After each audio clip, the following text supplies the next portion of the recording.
And here we go. Although I don't know if it's gone live yet on my end.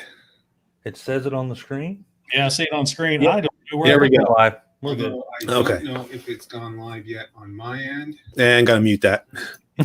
All right. Hey guys, it's RodimusPrimal. I've got Patriot Prime and Kato here, and today we are live to talk with you guys about the War for Cybertron trilogy's Siege cartoon, and we're going to talk spoilers. Spoilers. Here I am getting all tongue-tied because it's 9 o'clock at night. So, but I am excited to talk about this because I got to see the show early. And before you guys did, yeah. And you got trouble. I was people not for that. allowed to talk spoilers until after the show came out, and I wanted to really get into this, because there are good things that I liked about the show and about things that I didn't like about the show. But what about you guys? What did you guys feel about the show in general? In general, I liked it. I thought I liked the darker take. If anybody's ever watched my channel before, when I talk about Transformer cartoons, one of the things I always complain about is when a Transformer cartoon first starts, you can tell it's aimed for the little ones.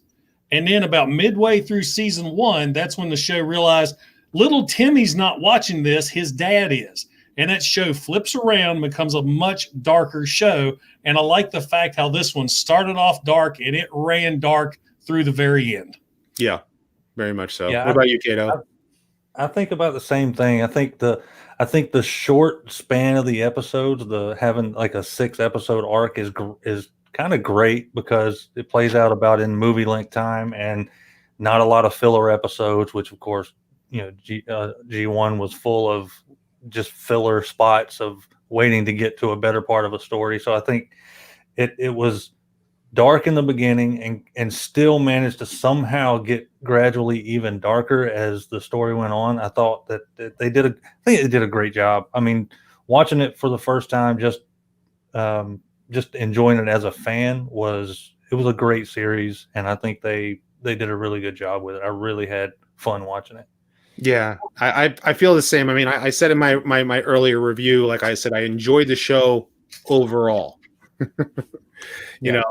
I like the arc. I like the fact that it took place like on Cybertron, like all this, like the war was like basically decimated the planet. You actually get to see how much the planet was decimated, and then things took a nosedive into like how bad the war could get, and leaving the show. I mean, of course we're going to be talking spoilers here, so it's anything and everything goes when it comes down to it. But when they left Cybertron, I was like I was like, all right, so now where's the next chapter going to bring us? I wanted to see more. And I will jump right to the end of the show right now. So spoiler, here's your alert. The end of the show, when the screen goes black, and then you're almost ready to hit that stop button. After 5 minutes, it finally says unknown vehicle approaching or unknown. I forget what was said. And it just kind of left you hanging. I'm like, okay, what's the unknown object? Is that Earth? Is that Unicron? And then the Decepticons are just left there. So it was kind of a weird ending for me. I kind of have an idea where they're going with it. And it's because the toys are basically the spoilers for that. Is that the Quintessons are supposed to show up? Mentioned that. Right. The Quintessons are part of like part of the toy line. So obviously they're going to show up. And then I wonder how many mercenaries are going to show up. So the other thing is, what's that? I said at least 2. Right. I mean, this bad boy's got to be in the new show. He's got to be. Yeah, you got Double Dealer. My local store. Double Dealer. My local store. Since Patriot Prime's here, I'm really hoping that the next Toy Hack set for Sound Blaster is going to have the Merc logo, because they did they did a good job in the toy line of having the Decepticon logo on there, but we meet him in the show as a mercenary. Oh, So Well, speaking of Sound great Blaster, set. He just needs a mercenary logo. yeah. Speaking of Sound Blaster, I mean, him showing up in episode 5 when he did was really cool. But if you don't know, like the reason why they brought him in the show like that was because FJ DeSanto is actually a fan of the Headmasters anime, so he wanted to bring Sound Blaster in.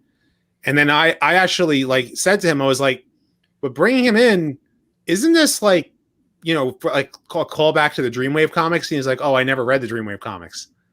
Because the Dreamwave comics, there's a part where you like because Sunstorm. I don't know if you remember the Sunstorm arc. Vague. Last time I read those was in 2004. Okay. I was in the desert when I read those last. Okay. In the Dreamwave comics, Sunstorm is like a super powered Starscream clone, and in Shockwave's lab there is Delta Magnus. You know, the Diaclone colored Ultra Magnus and Sound Blaster were in like tubes in Shockwave's lab. So yet even though Dreamwave doesn't have anything to do with like this series or even the G1 cartoon, it was kind of like neat to like see the correlation between that. But this Sound Blaster was cool. I mean, he also had Buzzsaw. Yeah, that'll be the Walmart exclusive coming up. Oh yeah. Oh, Walmart. I'm gonna be started on Walmart, guys. I don't know how it happened, but I looked out and I did get one of those sound waves because the day they released them, you know, they're like, okay, at 11 o'clock, get these exclusives. My sound wave was in the cart, and as soon as I hit checkout, was sold out. Oh wow! I guess it was T-Formers popped something up a few days later. It says you want a sound wave, get one now. And I got one this time right before they sold out again. Oh, wow. Yeah. People getting on there and buying hundreds before they even drop. I got to give NECA props. I don't know if any of you guys are NECA collectors, but they did some SDCC exclusives on the 23rd. And if you bought one from their shop, you only got one. And if it registered the same PayPal, if it registered the same credit card, you were denied. It was one and done. Oh wow. Wow, that's actually a smart way to go about doing it, but Walmart won't do that. You know. And I mean Hasbro Pulse I think does you know, one you know, like you can do it depends. There was a couple of different things I saw on the Hasbro Pulse website that said 1 per customer or 2 per customer. But specifically the you know, like what was it? The gigawatt, like that sold out like instantly. Oh, and in 10 seconds it was yeah, sold. It was like 30 seconds. And the other thing is that but now that there's gonna be a mass release for that, and it's not gonna be on Walmart's website, fortunately. But let's get back, you know, to the show itself. Oh yeah. Derailed. This happens all the time. yeah. Because we're Transformers nerds, and we're also collecting, you know, stuff. And I've also been neglecting the comments, so I am looking at the comments, trying to click these ones. I'm like, no, I'm not hosting this time. I can't click these things. So I mean, does it have to be me because I'm hosting, or is it has to be? That's what I figured out. I'm trying, and nothing's popping up. So it's all on you. On over here. Here he is. Over here. Okay. All right. So, I mean, I am looking at the comments. So like if I'm not, and also if you're just like clicking on whatever, you know, be sure to hit that, like, smash that like button. it definitely helps the channel.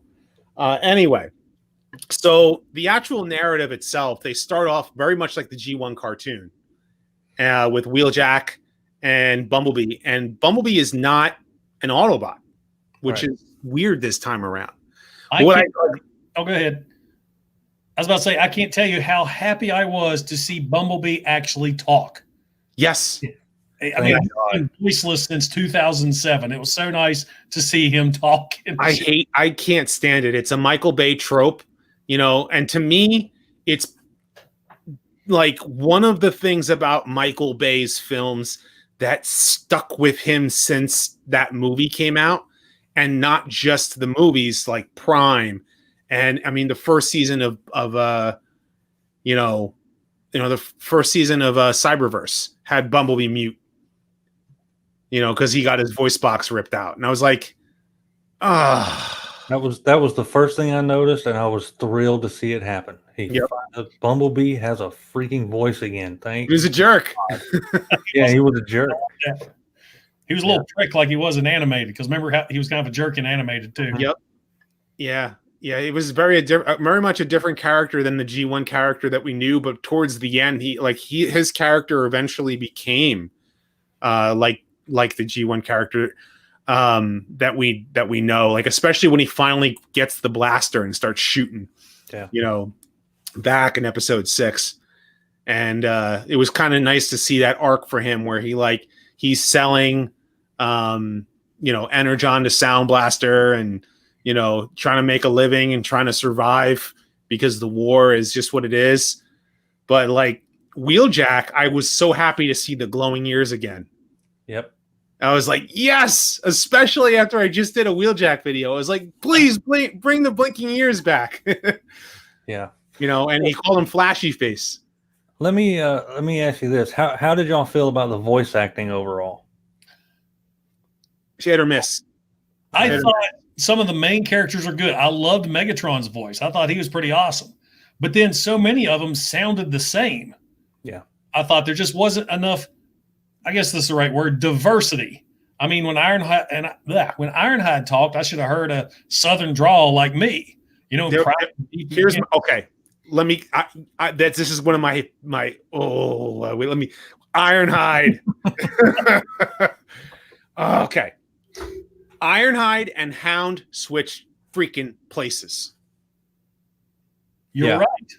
Yeah. Hound was Ironhide and Ironhide was Prowl. I mean, Ironhide was Hound, and so the two of them switched. So like, you get this young Ironhide, and I'm like, that's not Ironhide. That's not Ironhide.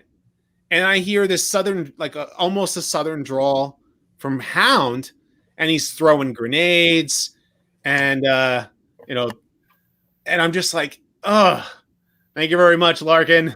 He's got to head out. I know he couldn't stay on for a while. No, he's going to the beach or something. No, I know he's got to take care of some stuff, but it's all good. It's still work time for him. Yeah, it is. So, but I mean, Wheeljack was great, right? Bumblebee, I liked his progression even from the voice actor, but Ironhide and Prowl. Ironhide was a big pet peeve of mine. I did not like it at all. I didn't like the voice that it sounded, because I think the two characters should have been switched. Basically, they did Bayverse Hound and Energon Ironhide, but in G1 bodies. I could see that. And I'm like, no, because I don't know, because this is where I feel like, because they're already doing a G1 prequel in the comics. Simon Furman is writing it, The Secrets and Lies. Mm-hmm. And it takes place before the G1 Marvel comic. And here you have Siege, and they can't make it fit with the G1 cartoon. Not just the story, but the voice actors can't even make them sound alike. They get Wheeljack right.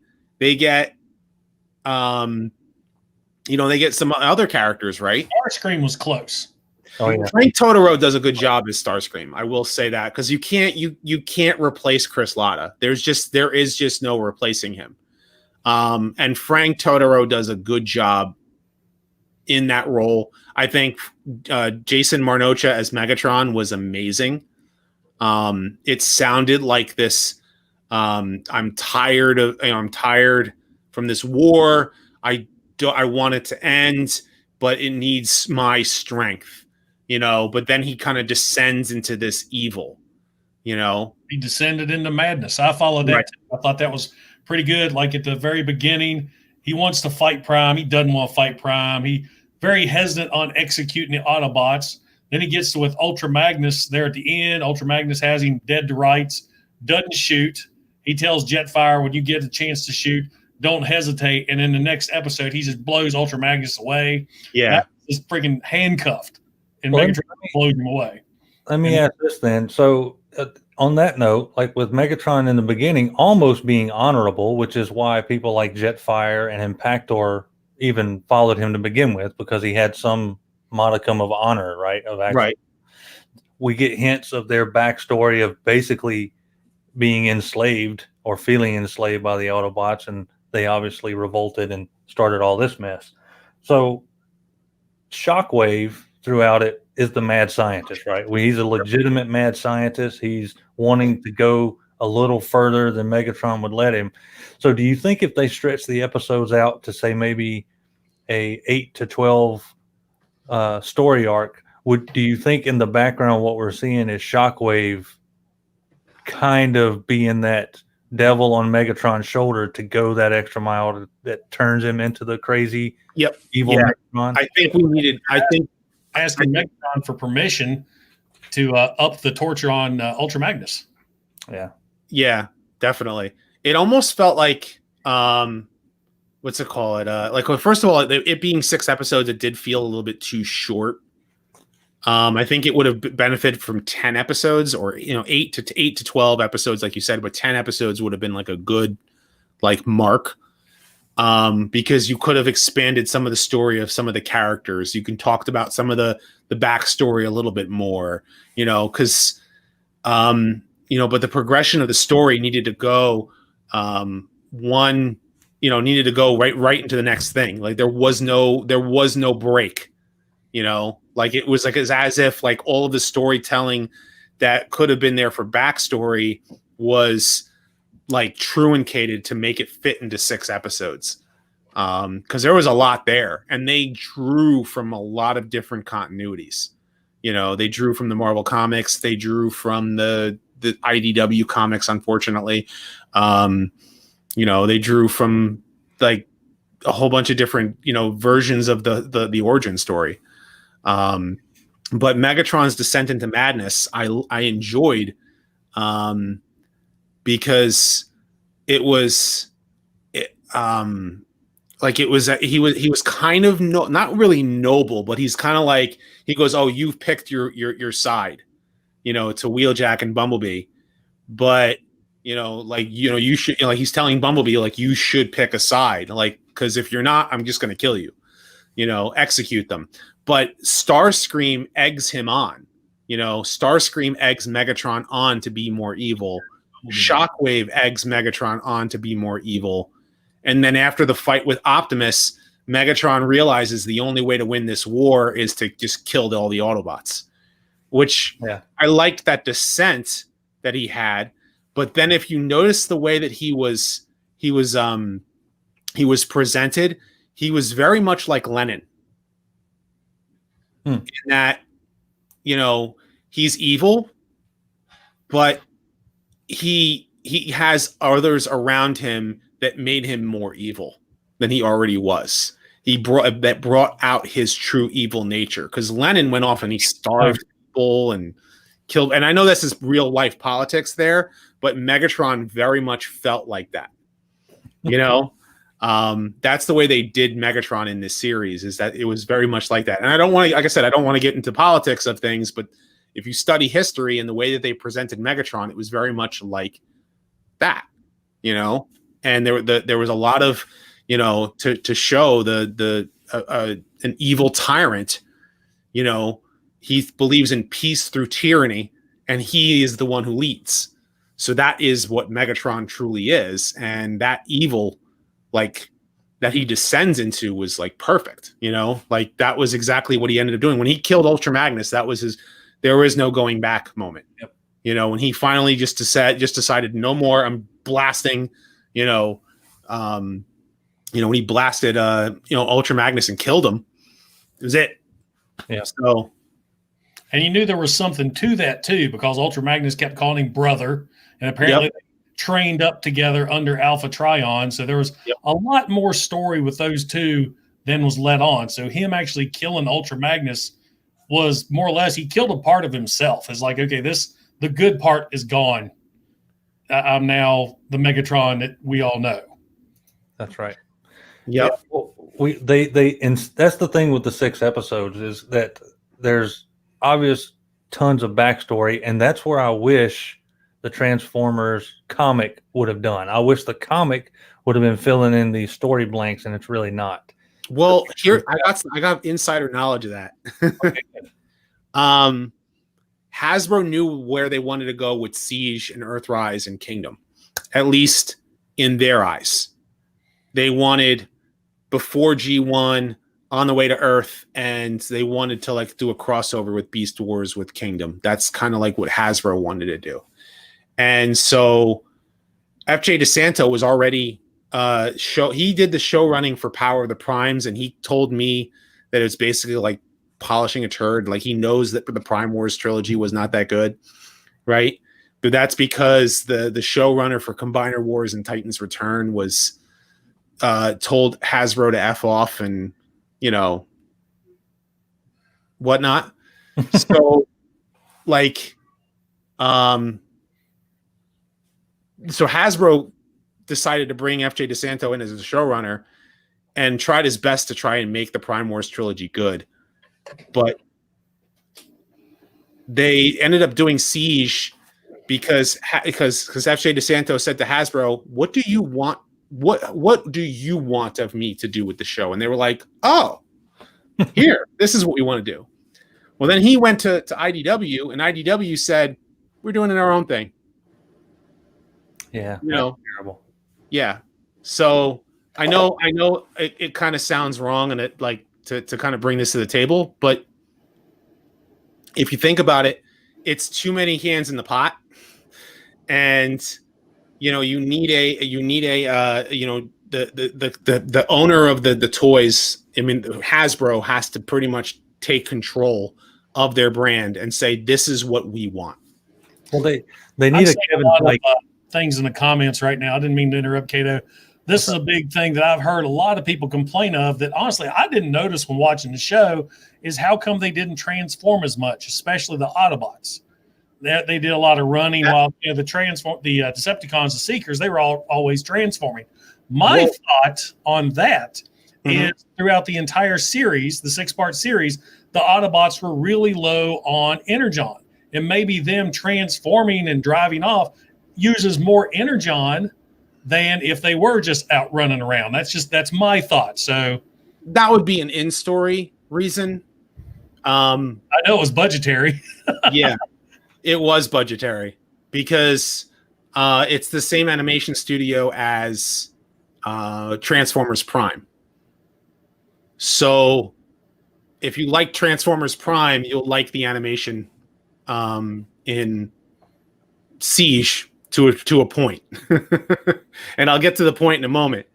But they only had so much budget to do the models for the robots, for the models for the cars, and the models for there's 3 models per character. There is a robot, there is a vehicle, and there is the transforming from robot to vehicle. And those so many palette swapped clones throughout the entire series. And that there was one of my nitpicks. Everybody was talking about Sound Blaster earlier, and the big key or thing about Sound Blaster with his reveal is, don't mention it to him that he's a clone of Soundwave. He takes that personally. I'm like, everybody's a clone to everybody in this show. Yeah. One of my biggest issues, there was this one real fast cut that had Sideswipe talking to somebody, I forget, and then it cut real quick to Red Alert working on another Autobot. That was a Sideswipe clone. I was like, oh, that cut just messed with my head. Go from Sideswipe to dead Sideswipe, a different. Yep. It was just too quick. And it's like there was a lot of characters they couldn't make just because they were trying to get as many characters as they could in the show, but they only had so many. They only had so many, like so much budget to make so many characters. And this is where I feel that is as good as the animation studio is, they should have gone with hand-drawn because there was that many characters. If they went with hand-drawn style, I want to see come back. Yeah. I mean, say what you will. I love the 80s hand-drawn animation, screw-ups and everything all through it, but still, it just has that charm. Yeah, I love the hand-drawn animation. And if they went with the hand-drawn animation, you would have been able to see all of the characters. They would have been able to insert every single character, even if they didn't have a voice. I mean, how exciting was it when we saw Astro Train just lumbering in to never see again? Yeah. He was huge. He was walking around. I don't like him that big. Oh, I don't like him that big.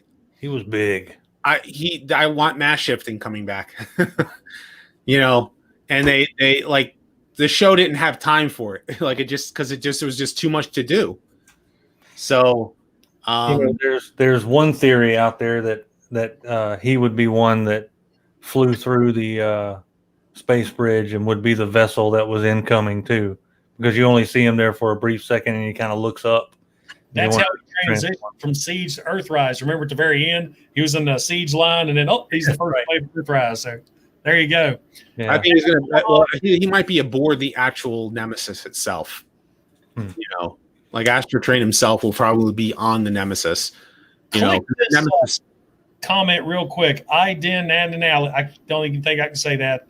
He says they wasted budget on those lame zombies. If you can find that. Okay. There brings up another nitpick of mine is we stressed that we thought the series was too short. And I thought it did waste some time on some stuff that was useless. Like after they killed Ultra Magnus, you get this whole, it's been a week since I've seen the show. What was it? The Alpha Trion Protocol or whatever? Yep. So all of this going around this Alpha Trion Protocol. You build up this virus, it infects Bumblebee, and then it's wiped out just like it never mattered anyway. So it's like that was a couple episodes wasted. And the whole zombie thing, I agree. It's like that part was put in maybe as a homage to Transformers Prime with the zombies, but I felt that really wasn't needed. But there was just a couple things they could have skipped over and gave us more of the meat of the story, so to speak. The thing about that, their trip to the Sea Rust. Yeah.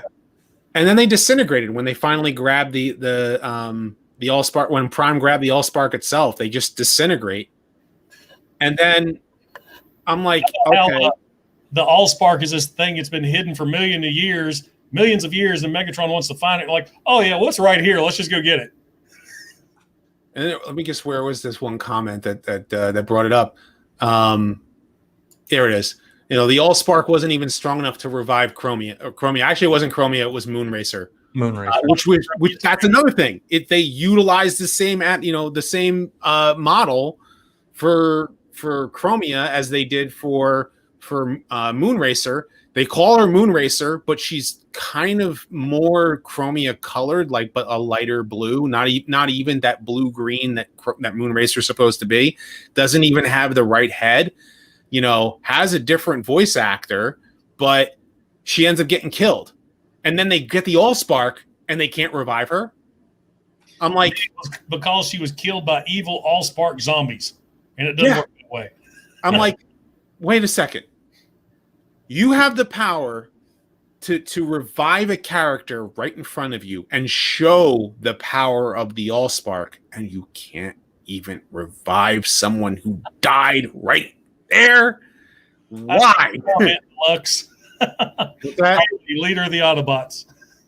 I'm really hoping that the Alpha Trion Protocol makes a comeback. I'm hoping that if the series is long enough in Earthrise, that there's some kind of remembering that has to go on, because that's almost too much information. It's like they can't have the MacGuffin of having all the answers in one robot. So it would be like quickening. Right. It would be like what they did in Cyberverse would be, right? Like the little nod to Cyberverse where he can kind of communicate once in a while with Alpha Trion to get little bits and pieces. But problem is, probably not going to be able to do that in 6 episodes again. Like that, it's too short to have that kind of storyline search. Well, here's the thing. The whole story that like I said, I enjoyed the storyline as a whole. It felt like that they expanded the 7 minutes of the first episode of G1 into six full episodes. That's pretty much what they did. So I overall enjoyed the story. The problem is that it felt like it was because felt like it was supposed to be a prequel to G1, and then it wasn't. I'm like, I that kind of bothered me, because I wanted because the G1 Marvel comic is getting a sequel with the Regeneration 1 comics and a prequel with the Secrets and Lies now in with the IDW comics. And why can't the G1 cartoon get a prequel? Why can't the G1 cartoon get an integral between season 2 and the movie? Why can't the G1 cartoon get more expansion on the story, especially when the toy line is marketed to guys like the three of us? Right. If you're marketing to people who are fans growing up with it, then why don't you fit everything into it? Make everything fit somehow. Killing Skywarp. Everybody keeps bringing that up, in the comments. By getting shot in the shoulder. Yeah, he got shot in the shoulder, and then he flies off and he's smoking right after Jetfire betrays him, and then it comes into to Starscream, and then he kind of but doesn't you don't see him die, and you don't see him use his teleportability, but then they say he murdered Skywarp, and I'm like, but you don't see a body, so could he be alive? Yeah, what I would have liked to have seen is Starscream kill Skywarp in order to get the story across. Like, that would have been a much more awesome thing. Or how about not Skywarp? He's one of the main ones. There was plenty of other Seekers he could have killed. Yeah, there are hundreds, apparently thousands of other Seekers. They could have done a name. They could have used a different name. And I felt the same thing about Moonracer. If they were going to kill one of the characters and utilize a model or whatever, they should have called her something else. They could have called her Star Racer, and I would have been fine with that. They could have called. They could have made it Red Wing that got shot and killed by Jetfire. And the other thing is, go ahead. I was going to say W Bowen 05 said over here said Skywarp could come back as Cyclonus. Because that's who he is anyway. Yes, but not until the movie. Right. And that's the thing. Continuity-wise, I have a problem with the show because if it's supposed to fit into the G1 cartoon, then it needs to fit in the G1 cartoon. If it's not supposed to fit in the G1 cartoon, then tell us that it's not supposed to fit in the G1 cartoon. Don't lead us on. I'm curious to see how the Decepticons are going to come to Earth, because in G1, both Marvel and the cartoon, the Decepticons followed them in their own ship. Yep. They got into the Ark and they had the fight and they crashed. So that story remained consistent in both media aspects. So in this one, the Ark warps to wherever it's going. All the Decepticons are just left behind scratching their heads. So I'm really curious to see how this transpires. Yeah. Well, I think what they're going to do, and I don't know where they're going to go, only because I know from the toys is that like the Quintessons and stuff like that, is that probably what's going to happen is that the Decepticons are going to be led by Megatron aboard the Nemesis to go on a hunt to go kill Optimus Prime and find the Allspark. So what's going to happen is that Megatron is going to probably meet up with Double Dealer, because I don't know if you've seen the posters that they released recently. They have posters of Optimus on Earth with some of the Ark. Some of the people who were in Siege are on Earth. And then there was a poster with aboard a ship on the bridge is Megatron, Soundwave, and Starscream along with Double Dealer. So I think what's going to happen is that Double Dealer is going to be actually working for the Quintessons, but he's working with the Decepticons to help find the Autobots, to help find the Allspark. So I think that is where they're going with it, and eventually it'll lead to both ships crash landing on Earth. So that is probably how it's going to end up happening, is because right now the ship was left in space and it's flying off. And we don't know where it's going to go. But where the Quints fit into it, I think the Quintessons are going to, they're going to tell their origin story. I think that they're going to try and mix the Allspark and Vector Sigma and the Quintessons into one origin story.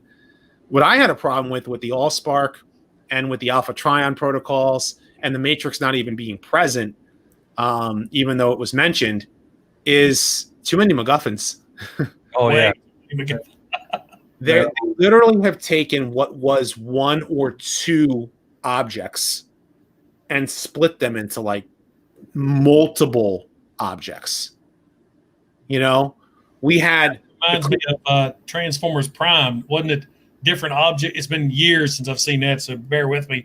But didn't they have like different objects scattered all over Earth? They had to find. There was the hammer that could turn anything into a weapon, and the armor thing. So, but that's what reminded me of, because I know Transformers Prime, they were hunting down ancient relics for one season. They were chasing down like all the different MacGuffins, like multiple MacGuffins, but there were like different weapons from different. I guess they were trying to like bring in all these different things from different continuities, and then they were trying to create new stuff.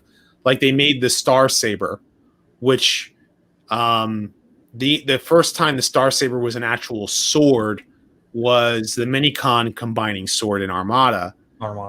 And you know, the Star Saber started off as a character, which was awesome in Victory, but was turned into a terrible character in the IDW comics. Another character that IDW ruined. And you know, but then the Star Saber itself was a physical sword, and then the Aligned continuity made that sword was at one time had the Matrix as its hilt. I could be wrong. Like it was Prima's sword had the Matrix of Leadership as the hilt. So let's about Prime. So Prime was they did a good job of making the Autobots kind of weak, right? Because they were the upper class and the Decepticons were the fighters and the gladiators and all that. Do we think with all this Allspark and Vector Sigma-esque type stuff going on is going to end up merging with the Matrix to finally make Prime into the badass that we know he is? That like maybe Galaxy Upgrade Prime would be the Matrix combined with the Allspark with the knowledge of Alpha Trion. Well, I don't think they're going to do the Galaxy Upgrade. Okay. I think that was just a threat that like people who complain that this is 2G1, that toy was for them. You know, the Galaxy Upgrade Prime was really for them. Because, you know, it was basically they took the Ultra Magnus toy and turned it into an Optimus Prime toy. And they did that just to make people happy that they're like, we acknowledge the fact that you like guys like the Unicron trilogy. All right, we get it. I mean, they made Red Alert a doctor, right? You know, instead of security. That was a neat switch. You know, when you see Red Alert, us G1 guys know him as the very paranoid security guy. I liked the fact he was the medic this time. And I thought it was neat how you meet Ratchet's the Wheeljack, he's the inventor. And then Wheeljack still was though an inventor. I mean, Wheeljack was the guy who made the arc run. You know, he got the arc running again. Ratchet was still a repair guy. It's just Ratchet and Wheeljack, if you notice, they knew each other, so they worked together before. The way that they brought them together, it was like I told you not to bring anybody here. Like the two of them worked together as engineers before. You know, Ratchet is an engineer and a medic, whereas Wheeljack is just a straight engineer. But back to Kato's point about Optimus Prime, this Optimus I didn't like at all. Throughout the whole show, I didn't like him. I get what they were trying to do, right? They've got to make him weak before they can show him strong. But weak there was inexperienced, and he just wasn't a fighter. I mean, I don't think he laid the first hand on Megatron. But like he could kick the snot out of minions, right? But the minute a scene where he picked up Spinister and just impaled him on that rod, I thought that was so cool. Yeah. Then, of course, against Megatron, who should be the big bad gladiator, right? He should be stronger, smarter, or not smarter, but just more vicious than anybody else. But I was hoping to see a better arc. I mean, for crying out loud, man. Prime took a beating. Told that he's supposed to eventually have an arc in Earthrise and Kingdom to become the Optimus that we know in G1. But I'm like, I don't see that yet in him. Well, that's what I'm thinking, like maybe the merging of the Allspark and the Matrix kind of make I imagine like the Matrix he has now is a vessel. The nice little shiny stone inside, which we haven't seen yet, is probably empty. If you take Spark and throw in that Matrix, maybe somehow that gives us the Prime that we know and love. Because the Alpha Trion protocols, I thought that was supposed to be that. You know, yeah. I thought that the Alpha Trion protocols were basically split from the Matrix, and they should have been remerged. But Bumblebee got it, so they made Bumblebee kind of like more important. But I guess that was, that was kind of how they were supposed. Like, they wanted to go with that, but I don't know. But when like Optimus, there are a couple things I have a problem with him. First of all, yes, he's not a fighter. He's not the Prime that we know. He gets his butt handed to him, and Wheeljack says the A word, by the way, which made no sense because they've never been to Earth, right? They've never been to Earth. They know the AFS word, right? And Prime gets manhandled by Megatron, but he can fight the other minions, but you can tell he struggles with it. I'm like, but this is not Optimus Prime. Even fighting the other Decepticons, he has struggles with the other Decepticons. I want to see him really taking Decepticons out, yet when he fights Megatron, they go toe to toe. But instead, this is not that Optimus. And, the other thing I did not care for was the fact that he didn't have the mask going up and down. The mask is a thing. So when he talks, it goes up and down. So Optimus Prime is supposed to talk like this. And the third issue I have, money. All right, animation. And then the third part I had a problem with him was the voice acting. I don't like this voice actor as Optimus Prime. I didn't like him in Cyberverse, and I don't like him here. And I don't have an issue with him. Hard to be Peter Cullen instead of his own Optimus Prime. And then when he gets angry, he's like when he's doing the Michael Bay Peter Cullen, the speeches, the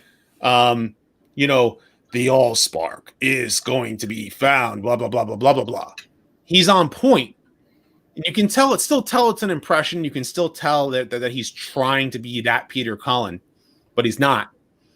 But then when he gets angry, we are not Decepticons. I'm like, kill them all. Yeah, right. That's not Optimus Prime #1, but that's not like that is not. He's trying if he's trying to be Peter Cullen, that is not trying to be Peter Cullen. Like, it doesn't work for me. And I also think that the voice acting in the show was done individually by the actors just had their script, they read it, and then it was input, and it wasn't done in an ensemble cast. And that's also because, again, money. They're not all in California, they're not all in one room, right? Like there's when the original voice actors did it, they were all in one room. And they were able to play off each other. And if it didn't work, they would change the line to make it work. And Wally Burr made that call on set. But here they didn't make that set. Instead, it was the voice director probably just had to direct each voice actor. Okay, that doesn't sound right. Try and do a little bit more like this, and then re-record and send it back to me. Because they probably did it all digitally and then got it sent. That's what it sounded like, because there were a couple of times that the characters were talking and it didn't sound like they were actually in the same room together, and I picked up on that real quick. There was a lot of delay between them talking too. Yes. It's that weird pause that was in that Prime Wars trilogy. I mean, there was one point where Optimus said something and it just stayed on his face for so long. I thought my son accidentally paused the show. And I will bring up something too. You were talking about, missing Optimus Prime's mouth moving up and down. But one thing I noticed with the faces that was really spot on as far as the animation was concerned was the glow of the eyes. You could see the glow of the eyes on the side of their eyes. I did like that. There was animation that was amazing in this show. Yep. Those little details. Yep. Animation wise, they did a really good job for what they did with the budget. The glowing eyes I liked. I wish that Soundwave had red eyes. Mm-hmm. I wish that Soundwave had red eyes. I'm sorry. Voice. It was cool, but he needed a little deeper. He was like a high pitch vocoder. It's not the voice actor's fault. It's whatever vocalization they made with Soundwave just did not sound right, because it sounded like the voice actor was on point, but they didn't vocalize it like the G1 cartoon, and that vocalization just sounded off, that like, Lord Megatron, like it did not sound like G1 sound. Like they were trying. I'll give them credit that they tried to make it sound like it, but it did not work in my eyes. And he sounded a lot like, this is a great comment right here. He sounded like a Cylon. Yes, he did. And, voice of Sound Blaster, I thought that one was pretty good. It had just a subtle hint of vocoder. Yep. It had that mafia. Hell, he was the Jabba the Hutt of the Transformers Cybertron. Well, and the Sound Blaster clone was able to have more personality, right? He was in his voice, where Soundwave, I mean, historically was what made him great was lack of personality, right? It was just logic, monotone, great modulated voice, and they almost had it. Like if they'd have just turned something up a notch or turned something down a notch, they could have nailed it. But then they got Sound Blaster; it was pretty great. But he was able to have more inflection and character. But I'm all right with that. But like I did not like the what's it called? Uncharismatic bore. It was just the vocalization. That's basically what it is. The vocalization just did not sound right. And I also like that Soundwave had Laserbeak and Buzzsaw was with Sound Blaster. That was kind of cool. I did like that. Shockwave's voice was okay. It was tolerable because he did sound like a mad scientist, like that. He kind of sounded like a cross between Corey Burton and David Sobel. Yeah. Like there was a good cross between there, and I was all right with that. Like it didn't sound too bad. Now, if they'd went full G1 with Shockwave, I would have expected him to be more super loyal to Megatron like he was in G1. This Shockwave wasn't. So I'm glad they didn't go with the G1 style voice. This Shockwave is very much like Transformers Prime Shockwave, in that he's loyal to Megatron, but he does things on his own. Or he end up being more comic book. Well, that's what I'm getting at. Yeah. He's a mix between the two. Shockwave does things on his own, but he knows that he has to stay in line with Megatron being the leader. So he follows the logic of all of the weird techno stuff that he does, but he's loyal to Megatron because Megatron lets him do these things. Let me be as evil as I can be. And the Marvel Comics would take it one step further and say, logically, I should lead. But, this Shockwave is kind of that cross between. If you mix the two characters, that's what Transformers Prime did, is they mixed mixed the Marvel Comics with the G1 cartoon and made the two like into one character. And that's basically how Shockwave has been portrayed ever since. So Deluxe was asking about the rain on Cybertron. I was wondering that too. And why did they need fabric? Ultra Magnus was wearing his cloak. Well, they got fabric flags. So I'll let the fabric slide. But the rain, well, rain I can go with because every planet has an atmosphere. Every planet has an atmosphere. And we don't know what kind of air is on the planet itself. We don't know, It is mostly a metal planet, so it's probably not oxygen, but it is an atmosphere nonetheless. And whatever liquids, are causing rain, are on the planet, because there was acid rain in G1 in the G1. Maybe it was rain. Maybe it was leaking lubricant. Yeah, could be that too, right? It could. Talking about Shockwave, I was sitting there looking. I knew I had to have an Earthrise box somewhere, but Shockwave is in the Earthrise art. He's down here working on something. So I think he's got a bigger part to play coming up if they stick with the toy line. Right. Well, the thing is that the murals might not necessarily be 100% to where they're going. There might be connections, and it could lead into some of the stuff there, but I don't know. I honestly don't know where they're going to go. Because the only in that I know of is a little bit that I've learned as from the toys and stuff like that. So I don't know everything. I only know what because I probe a little bit. I tend to push a little bit of buttons. Like Chaotic Neutral said, Megatron not realizing it was Ultra Magnus in the cloak was like falling for the old fake mustache trick. Yeah. Well, 2 6-year-olds it may as well have been 2 little rascals in a coat with the shoulders. Right? The shoulders. He's got shoulders. Come on. Yeah. But given how many clones there are on Cybertron, maybe there's more.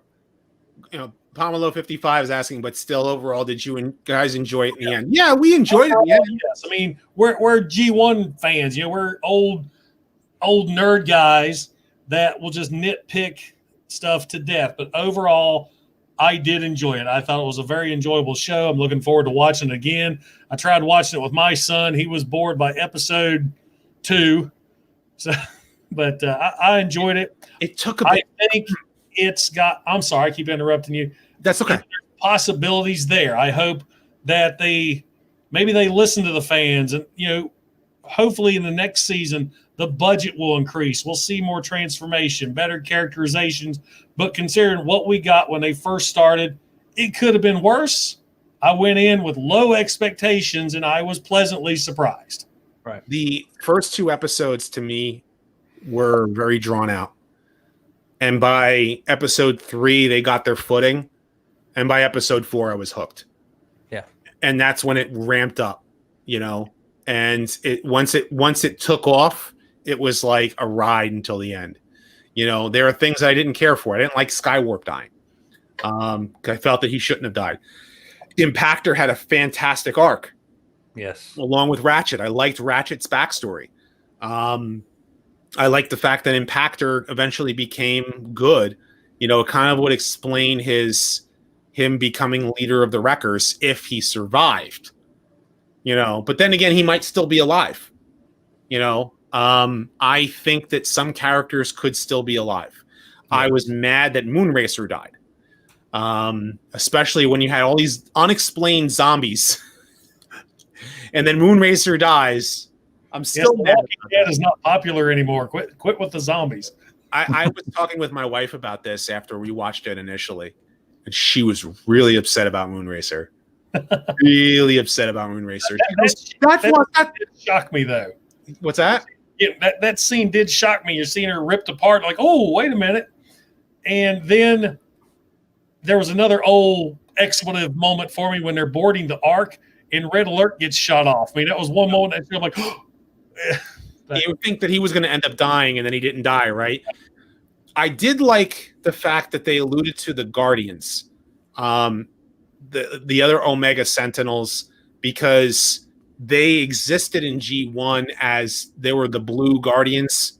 They basically were Blue Omega Supremes, and Omega Supreme was one of those Guardians. And then Omega Supreme's entrance, that was straight up Marvel Comics issue 19. Yep.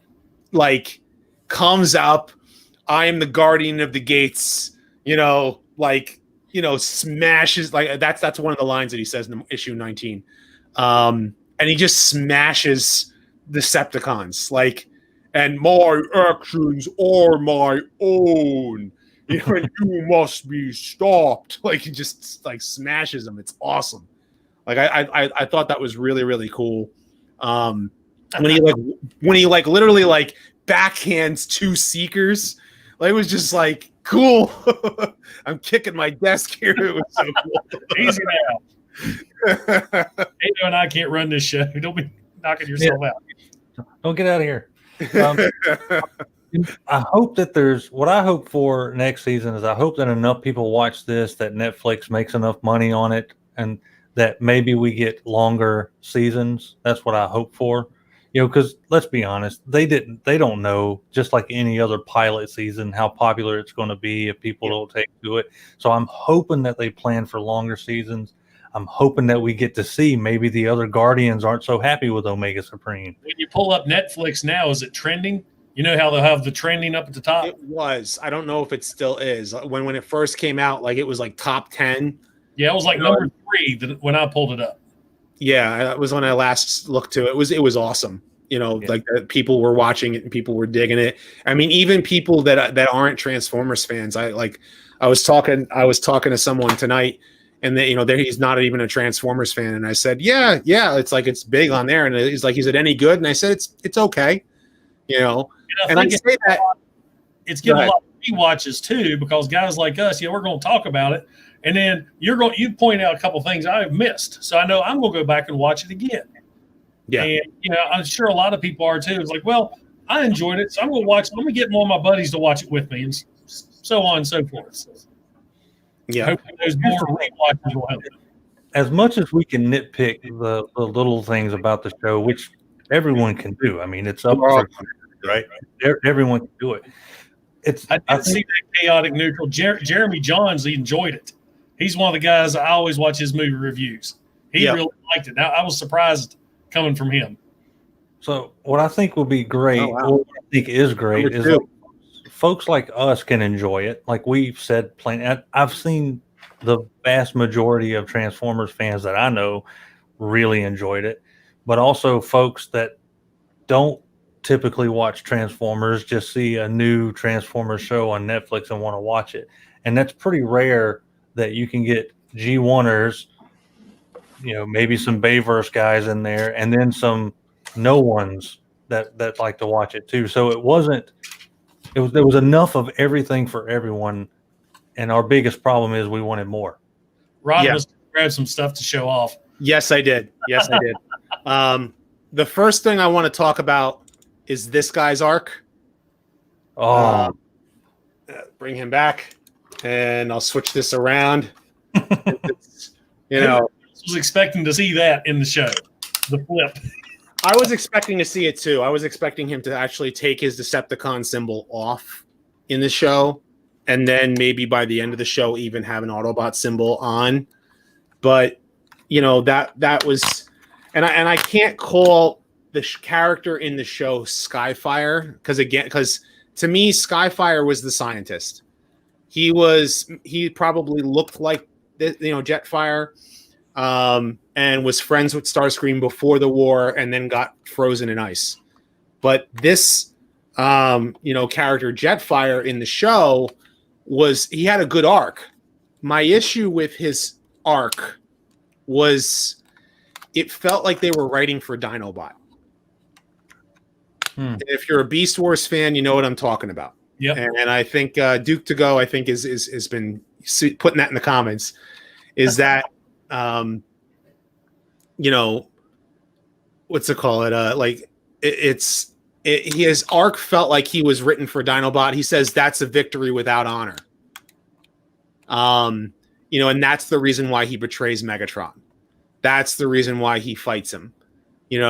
And even the way his personality was very much like Beast Wars Dinobot. And I love Beast Wars Dinobot. I love that character. The character, I did a whole video on Beast Wars Dinobot, and to me, it felt like they were writing for him. And Duke to Go and I have had this conversation before about this, but it definitely felt like it was Code of Honor written for Skyfire, because Skyfire, to me, in the Marvel comics, he was just built and he was just lumbering around until he was given the personality as an Autobot. But then what? He just disappears. Yeah. But in the cartoon, he's good with action, but he's a scientist. It's probably the reason why he wasn't in the show so much is because he was busy trying to help, build stuff in the background, even though he was big. And he was also the space taxi. He wasn't a space taxi in this show. So, but he had some awesome moments, and Duke to Go is bringing it up, is that whole Jetfire saving Prowl. That was awesome. Yeah. That was straight up awesome when he flew into the vortex. And when he flew in, I was like, cool. And then he ends up saving him, and then Prowl gives the the thing to actually kill him with. And I actually like this Prowl as well, because I know a lot of people from the comics, especially the IDW comics, don't like Prowl. But the G1 cartoon Prowl was a good strategist, and this Prowl was kind of a cross between in a way. And so when Autobots for some time in Marvel G1. Say again? I said Prowl was the leader of the Autobots for a while in Marvel G1. Yeah. So there was that, and so I like this Prowl a little bit more, the way that they portrayed him. And I just want to go back to Enots. Thank you very much for the super chat. But he says Omega's entrance also reminded me of Metroplex's entrance in the Fall of Cybertron game. Yeah. Yes. I don't know if you guys have played the Fall of Cybertron game. Didn't he pick up Megatron and just punch him, or he punched Megatron? Yep. In the game. It's been so long since I played it. It was very much, it kind of reminded me of that too. I did like that. That was actually really good. And I guess Duke to Go has been pretty happy, so he gave a super chat, so I appreciate that as well. But yeah, his entrance was awesome. And but just getting back to Jetfire real quick, he had some awesome moments. The missile launchers out of the back was so cool. Yeah, that was awesome. And he used those a lot. That was pretty cool. He used it in jet mode and in robot mode. And he led everybody through the storm of rust. And at the end, I was glad that he was left behind with Elita 1. Which I want to get to Elita 1 before I get to the next toy that I'm holding in my hand. I loved her voice actress.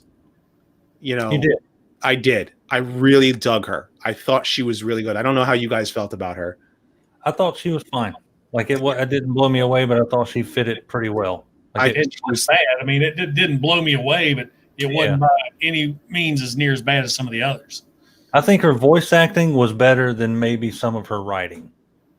Okay, yeah. Let me just get back to her in a second. I just want to bring this one up. No, not that one. There it is. My man, Random Black Gamer. I don't know if you guys have ever seen his channel, but he's an awesome gamer. Random, he said that the arm saber that they gave Jetfire was really cool, and I agree with that one. The arm that came out of nowhere. Jetfire never had his arm saber, did he? He never did, but it was so cool. I mean, and then Starscream's hand's gone. Like, whoa, what the hell was that? Yeah. You shouldn't get that hand back. I thought that was really cool too. Oh yeah, that was great. That was a great line. Definitely a great line. And AT Lightning says that he wishes he was smaller, but actually Jetfire, the toy itself, is actually that big. So, I mean, it also kind of goes with the G1 cartoon and the G1 Marvel comics. So he was a transport. Right, exactly. So that was kind of had to do with that, and I like that a lot. But getting back to Elita 1, Elita 1's, I liked her voice acting. Like, I felt that if she was in an ensemble cast, she would have emoted even better, but she couldn't because of that. But man, she got the emotion down really good on a lot of moments. Like this wasn't the life that I meant for us, and you can tell she has a lot of like acting training, I think.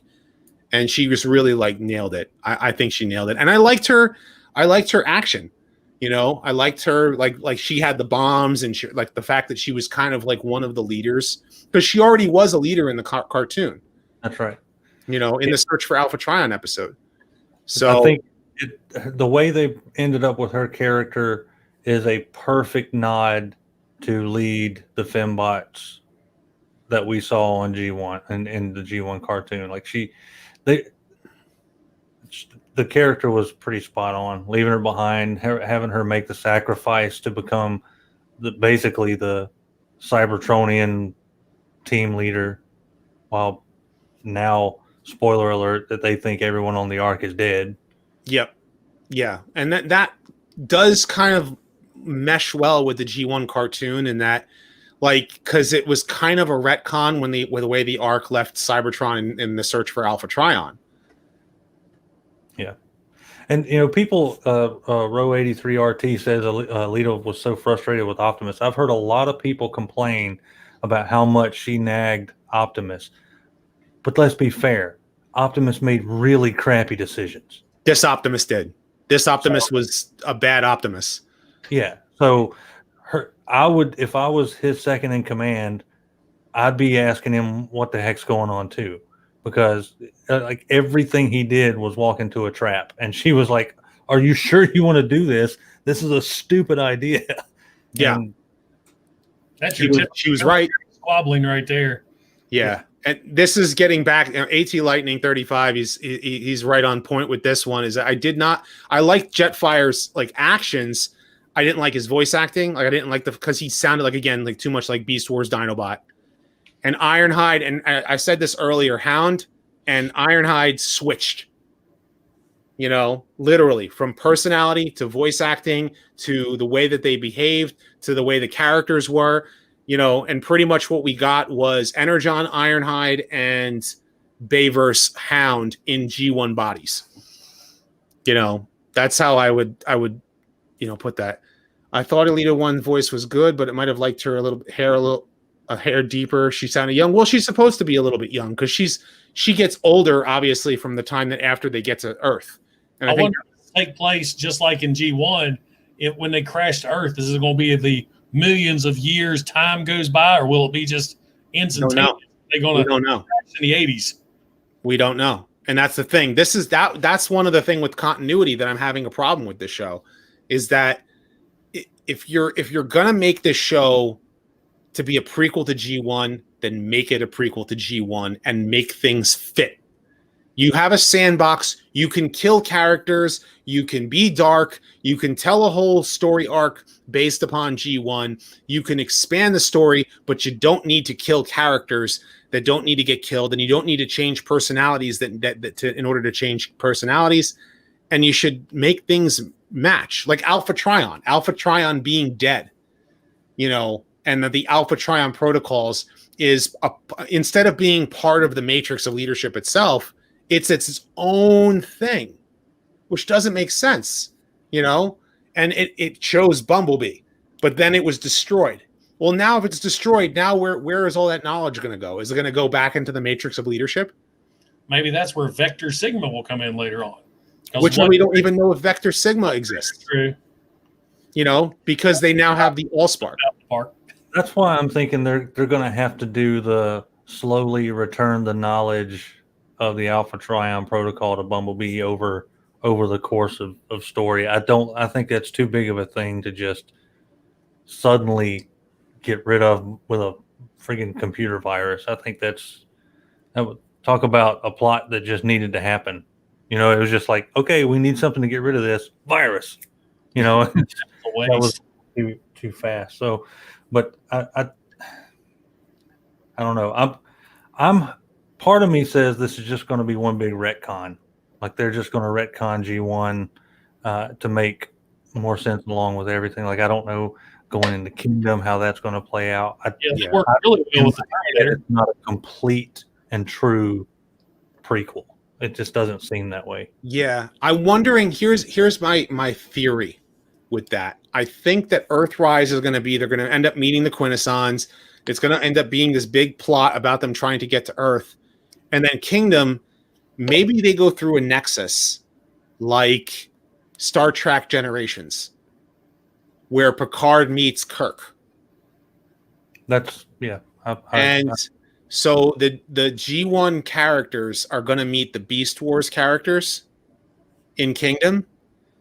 And the Beast Wars characters, if you think about it, what Shockwave was doing is what Beast Wars Megatron did in Beast Machines. Yeah. Mm-hmm. Right? Trying to turn the Autobots into Decepticons. Take over the entire planet, basically. So that maybe that's where Beast Wars Megatron got the idea. You know, I would love to see Beast Wars Megatron meet up with G1 Megatron. Yeah, that would be really cool. And you know, I think that's where the storyline is going to go, and they're going to end up having all of these Beast Wars characters show up.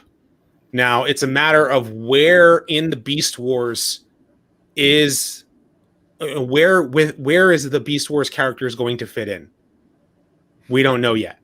You know, we don't know where the characters are going to, you know, how that, like, are they going to be the season 3 Beast Wars characters, or are they going to be the Beast Machines characters? Like, how you know, what is the crossover? How is the crossover going to work if it's in line with Beast Wars? Because if it is in line with Beast Wars, then it has to fit into that timeline. And you have to have people who understand the Beast Wars timeline just as much as you have to have people who know the G1 timeline. And I'm a guy who knows both. You know, Patriot Prime is, you know, Kato needs to get his act together. I'm kidding. I think my right for my Beast Wars knowledge. That's when they all came out on DVD, and I watched them all in one shot. You know, we get in from a mission, I'm popping in a disc. I'm going to hold this thought because I just want to answer the Fire Brothers, which is, you know, if you got another YouTube channel, I think everybody should subscribe to. Fire Brothers, thank you much for the super chat. But what are our thoughts on Edgy Bumblebee? I liked his arc. By the end of his arc, he became the Bumblebee that we know from the cartoon, in a way, almost. He's not there yet. Yeah, he seems to be going through it. Yeah, G1, he seemed to be more of the kid. I think he's already past that stage. And I don't know if we're going to see G1 Bumblebee exactly. Yeah. I think what we're getting is the scout, right? He's been out doing all this stuff, hunting down Energon, so he knows the lay of the land. We're getting the true scout Bumblebee that will now be the loyal Autobot. We're not going to get the kid, the one who ran around playing with Spike. You know, it's not. But I mean, I think the character makes a lot more sense than having. Okay, I was thrilled with the fact that we didn't have the goofy, ditzy, stupid character, the Jar Jar Binks, you know, ditzy, Really. Wheelie, the kitty Bumblebee. So there wasn't any of that. Fine, look behind. Yeah. So I think that I'd like, again, I wish it was 3 episodes longer so we could get a little more story behind Bumblebee, but I thought it was fine. I think Edgy Bumblebee, if that's what we're going to call him, fit the bill pretty well. There's the comment here that Cog was great. Loved his alt mode, really useful. Yeah, that was cool, especially when they went into Sound Blaster's palace and he just transformed into that weapon platform on RC. This guy, yeah, he was pretty cool. I liked how they utilized his alt form. Yeah, well, that was one of his 2 alt forms because they didn't utilize the gasket and grommet, vehicle truck. They didn't do the vehicle at all, right? But they did do the shoulder mounted. And that, I think, the way it kind of felt tacked on in a way. I liked it, but it felt like it was like, this is a toy commercial. You know, same thing with Spinister versus Wheeljack and Mirage versus Impactor, which is, those are the 2 fan votes where Mirage won the fan vote with Impactor. And that's why they probably expanded upon Impactor's storyline. That makes sense. Because it probably had to do with that fan vote. Yeah, that makes sense. And I think. Go ahead. What about the total lack of Battle Masters? That was disappointing in a way because I would have hoped they would have done a little bit more with that. But again, they only had so much that they can do. Another character that I was really surprised that wasn't in the series was Springer. I mean, he's a fan favorite G1, one of the most popular Siege toys, and there wasn't a mention of him. Yeah. I think, and this is just my theory, if the Siege cartoon fits in the, if the Siege cartoon fits into the G1 cartoon continuity, which it really doesn't, then where am I going with this? There's certain characters who don't fit, their personality. I think that's what it is. That's what I'm trying to get at. I'm getting I'm getting like 4 or 5 text messages, so I'm losing my train of thought. That's why I left the phone on the other side of the room. So like my phone is literally going bzz, bzz. I'm like, no, so I had a train of thought there. But it doesn't fit into the G1 cartoon. So like a lot of these characters are just like they feel like very far removed because we're expecting the G1 character. I think that's what I'm trying to say. And yeah, no Jazz. That was definitely horse dung. Yeah. No Jazz. Come on, Jazz. They should have brought Jazz in. They could have just put a different head on. Sideswipe. They had plenty of them. Not just Sideswipe. They could have done it on Prowl. True. And they did. There wasn't a lot of Prowl retools. Oh, Springer. That's what it was. Springer was the one that I was thinking. Impactor, I think, is still alive. Oh, yeah, I think so too. Theory. Springer finds Impactor and is in stasis lock, and Impactor starts the Wreckers with Springer. That's my theory. Well, Impactor survived a building fall on him. He should be all right. Yeah, I would say so. I mean, he just got like one shot. As long as it wasn't in the shoulder, he'd be good. The shoulder is what kills him. Yeah, they had their deadly shoulder wound. Starting to think some bots, that's where their spark's located. Braun, he took it in 86, and then Skywarp in this one. Yeah, no Jazz and no Old Man Cup either. Thank you very much for the super chat, Matt Rubin. But yeah, no Cup, unfortunately. And that kind of stunk too because he's the old guy, but he was in Cyberverse. That Cup in Cyberverse was great. I don't know if you saw season 3 of Cyberverse, but Cup is in it. He's fantastic in it. I can understand. No hot rod, yeah. No blue streaker or smoke screen. That was kind of disappointing as well. I did like how they used Barricade. Barricade's the only Bayverse character that I enjoyed. I'm glad that they brought him into a more G1 style. And I like seeing he was quite a little psycho in the Siege, I thought. Yeah. Well, that was the thing. Is that like I feel like they already did it with the toy line anyway, and all they needed to do was just retool. All they needed to do was retool Prowl. So they could have brought Blue Streak and they could have brought Smokescreen, but they didn't. And they could have brought Jazz with the same body. They could have just made him the same body, especially for the fact that Jazz is one of the few characters that had a G1 cartoon alt mode.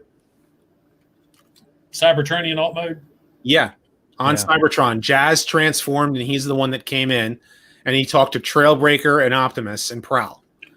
And it was really Dustbuster looking car. Yeah, it was a Dustbuster looking car. And then you had the Soundwave was the lamppost. The Seekers were Tetrajets, and it's funny. It was cool that they were still Tetrajets throughout the rest of season 1. So it was all right that Siege already had so many of the Tetrajets. The customizers are going to have a field day. Who? The customizers are going to have a field day because there's a billion Seekers they can make. Oh yeah, and a billion Reflectors.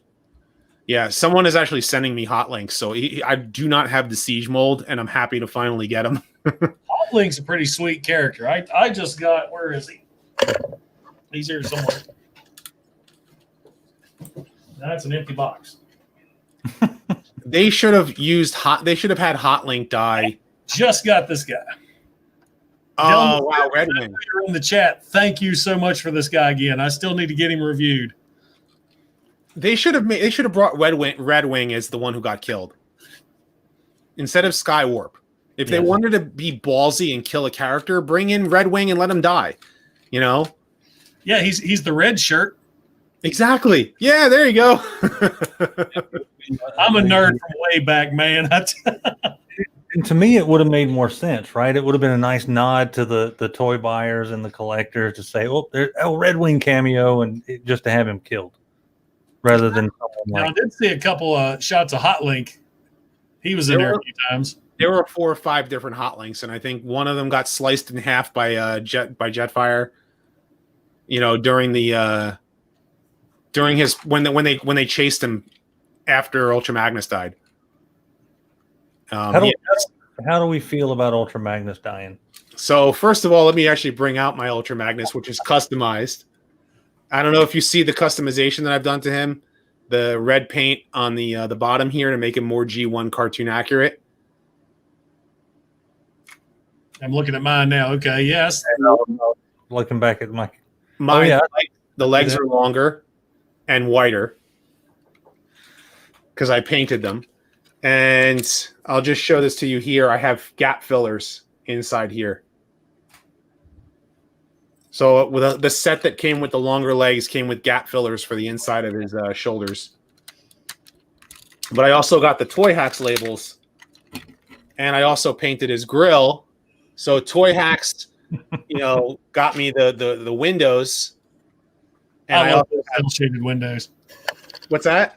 I said I love Toy Hacks' cell shaded windows. As do I. And I also, painted this chrome on the actual grill itself. Use one of those chrome pins? No, I just used a paintbrush and some tester's paint. Nice. So, but you can kind of tell I've got the Toy Hacks labels on him and on his back, and his back here you can kind of see the some of the paint, and of course there's a lot of Toy Hacks stuff on him to try, because I wanted to make him as cartoon accurate, G1 cartoon accurate as possible. So, and I also like the blue. So shout out to Comms Officer Orlando Chavez.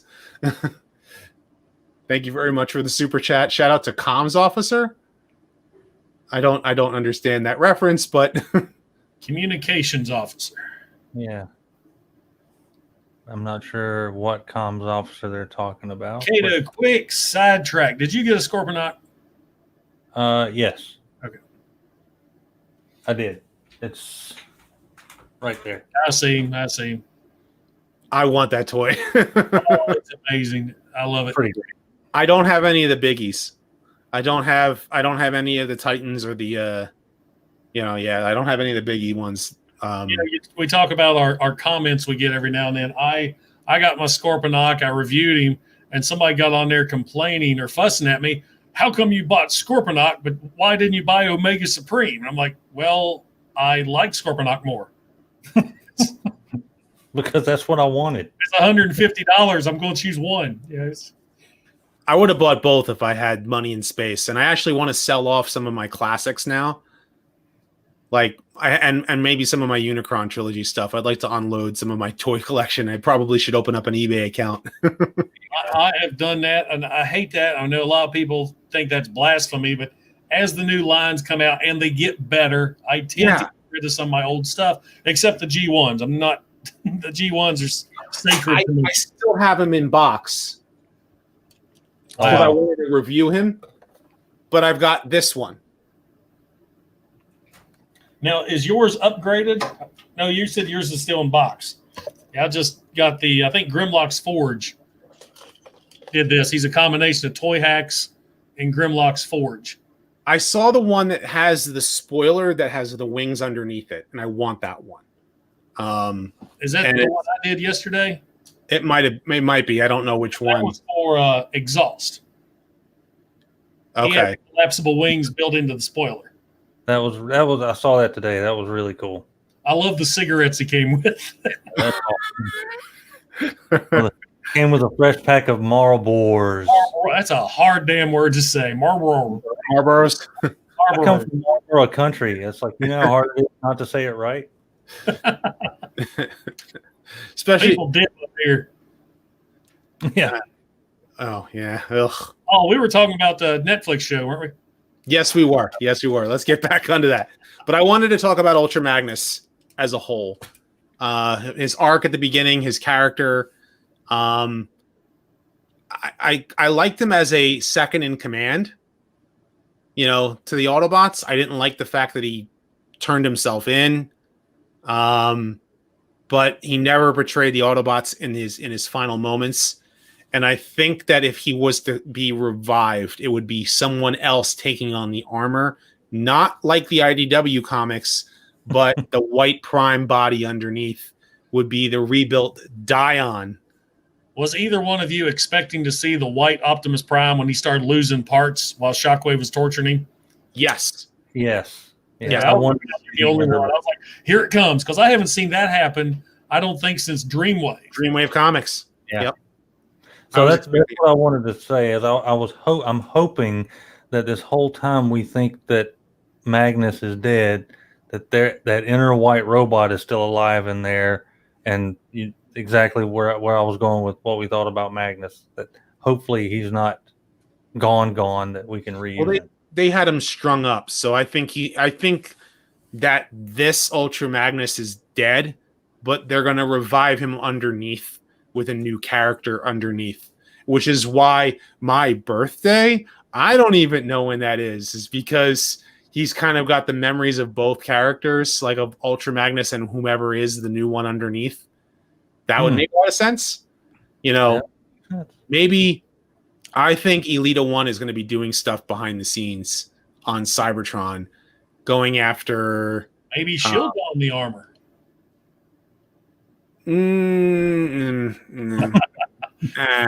Oh, shit. I'm all right. Blew up. I want to see her get a new helmet that, like the more G1 cartoon accurate helmet, which makes me want to like switch the head for the Power of the Primes toy with the Netflix one that's coming out. Because the Netflix one looks a lot better than that Power of the Primes toy was terrible. Trash. That one was absolute garbage. And this art, that the mold that they're using for this Elita 1 is better than RC. Like they're using the same mold for RC with some differences. So I think that this Elita 1 is a lot better. Lord Galvatron comments that he'd like to see Straxus make a comeback. And I agree. I thought Straxus was freaking awesome. He actually transformed into a flying cannon way before Galvatron even made an appearance. Yeah, that's true. He had this cool look. He had that cool weapon and was, taken out pretty quick. But yeah, very he cool. Was supposed to be a one-off. It was Buddy Yansky's one-off character. He was designed to walk on and get killed after the two-parter. And that was supposed to be him, like Buddy Yansky was supposed to give Blaster an arc. And it was a good arc. Really good arc. Blaster was Buddy Yansky's favorite character. That's why he went on so long in Marvel G1. Completely different character than what he was in the cartoon. Yep. So, I agree with this one. A great Space Knight. I was expecting immediately after he died, he'd slip away as the White Prime and return later in the series and maybe assist Prime in the finale. Yeah. That, just like the Dreamwave comics. I would have loved to have seen that. Absolutely. Tara Brimler up there says, what if White Prime Magnus will return as Nemesis Prime? Ooh.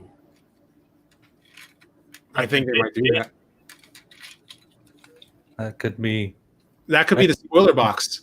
That could be the spoiler box could be Nemesis Prime. Although I wonder, a lot of people are alluding to the idea that Nova Prime is going to come back as Nemesis Prime or whatever, and they're going to do that in the Netflix show. And I wouldn't be surprised about that because Brandon Easton is one of the writers on the show, and he is one of the writers from IDW. He's the guy that changed Matt Tracker in the Mask comics. I don't know if you're familiar with that. No, I need to read those. I haven't read the Mask comics. Neither have I. But I do know that he was the guy who was responsible for that. So, but I'm in the middle of transforming, so you guys can continue on with your theory there. Oh, another thing. My other complaint. We've kind of covered my whole list. I love the animation, as thought it was great. But my biggest issue with the whole series that I just couldn't take my eyes off of was Megatron's lips. Oh, We replaced Megatron's lips. He had sexier lips than Alita 1, and she was the female character. Yes. Yeah. Although her hips didn't lie. Her hips and RC's hips. But and then Optimus's hips. They were swaying. Like it was like this the grill on Optimus was going like this the whole time. They had some swish to them. They all had a hitch in their get along that was they were very proud of. Something he had to do to attract Alita. I mean, come on. But yeah, those lips on Megatron were definitely. There was a couple scenes where Megatron's in the dark and you can still see the lips highlighted white. Yeah. I'm like, it looked like he was at the pool with that white sunscreen on his lips. Here's the thing, though. If you look at the toy, it does have like I'm having a hard time showing it on camera if you can see it, but yeah, you can kind of see that he does have lips on the toy. I'll have to check. I have 4 of those. So like look at the problem with Megatron's. Look at the mold on this, but it's not as pronounced here. You know what I'm saying? Like it was more pronounced in the Siege cartoon. Definitely those lips were a lot more pronounced than they should have been. Megatron stole Overlord's lip from the trilogy. Like the Overlord lips from the Prime from the Machinima series. Yeah, well, the Machinima series, the Overlord has those same lips. I think. Yeah. Swiped them. Oh, just horrible. Just horrible. Let me just get back to Megatron, but Lennox1492, thank you very much for the super chat. With Skywarp dead, does this mean that the long debate about who became Cyclonus will be solved? Actually, that was solved by me. Right? When I had that conversation with Flint Dilley. Right? Flint Dilley himself said that Skywarp is Cyclonus. It was in the Marvel adaptation too. What's that?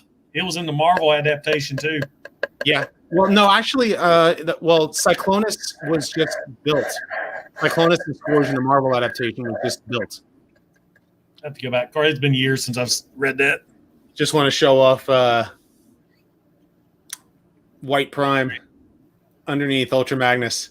You know, that's the only Siege figure I didn't review because he kept aggravating the hell out of me when I was trying to transform him. Really? I just could not. I don't know what it was with that figure. I'll take it back. I didn't review Springer either. Slipping. I like Springer. I really, really dug the Springer on Siege specifically. And I tell you, if you guys get a chance, they kill it with the triple changing with this guy. This is one of the best ones we've had yet.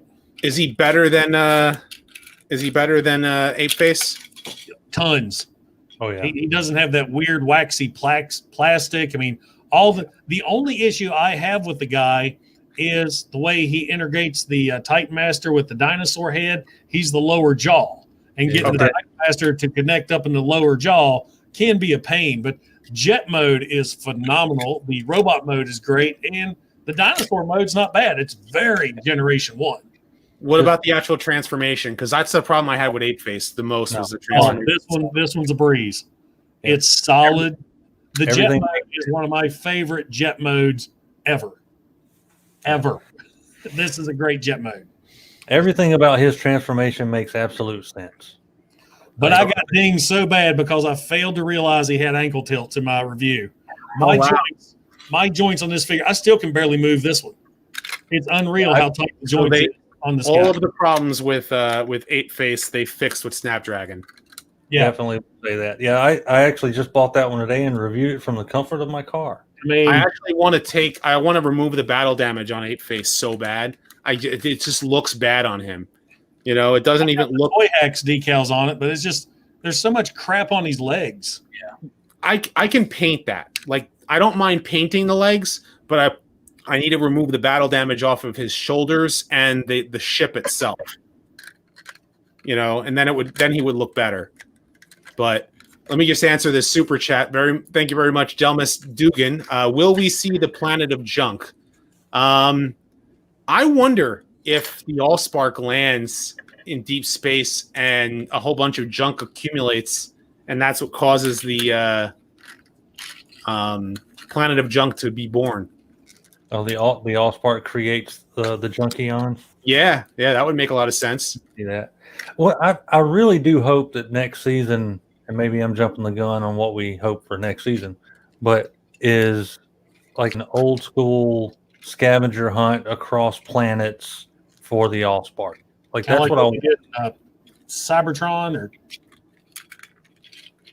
What's that? I say kind of like what they did in Cybertron with the planet keys. Dun, dun, dun, dun, dun, dun, dun, dun, dun, dun, dun, dun. What I'd like to see is a longer season with maybe that's what we can talk about now if there's nothing else going, like no other subject. What do you hope the next season is like? I hope the next season, number one, does a better mesh with the G1 cartoon, maybe even fixes some of the mistakes.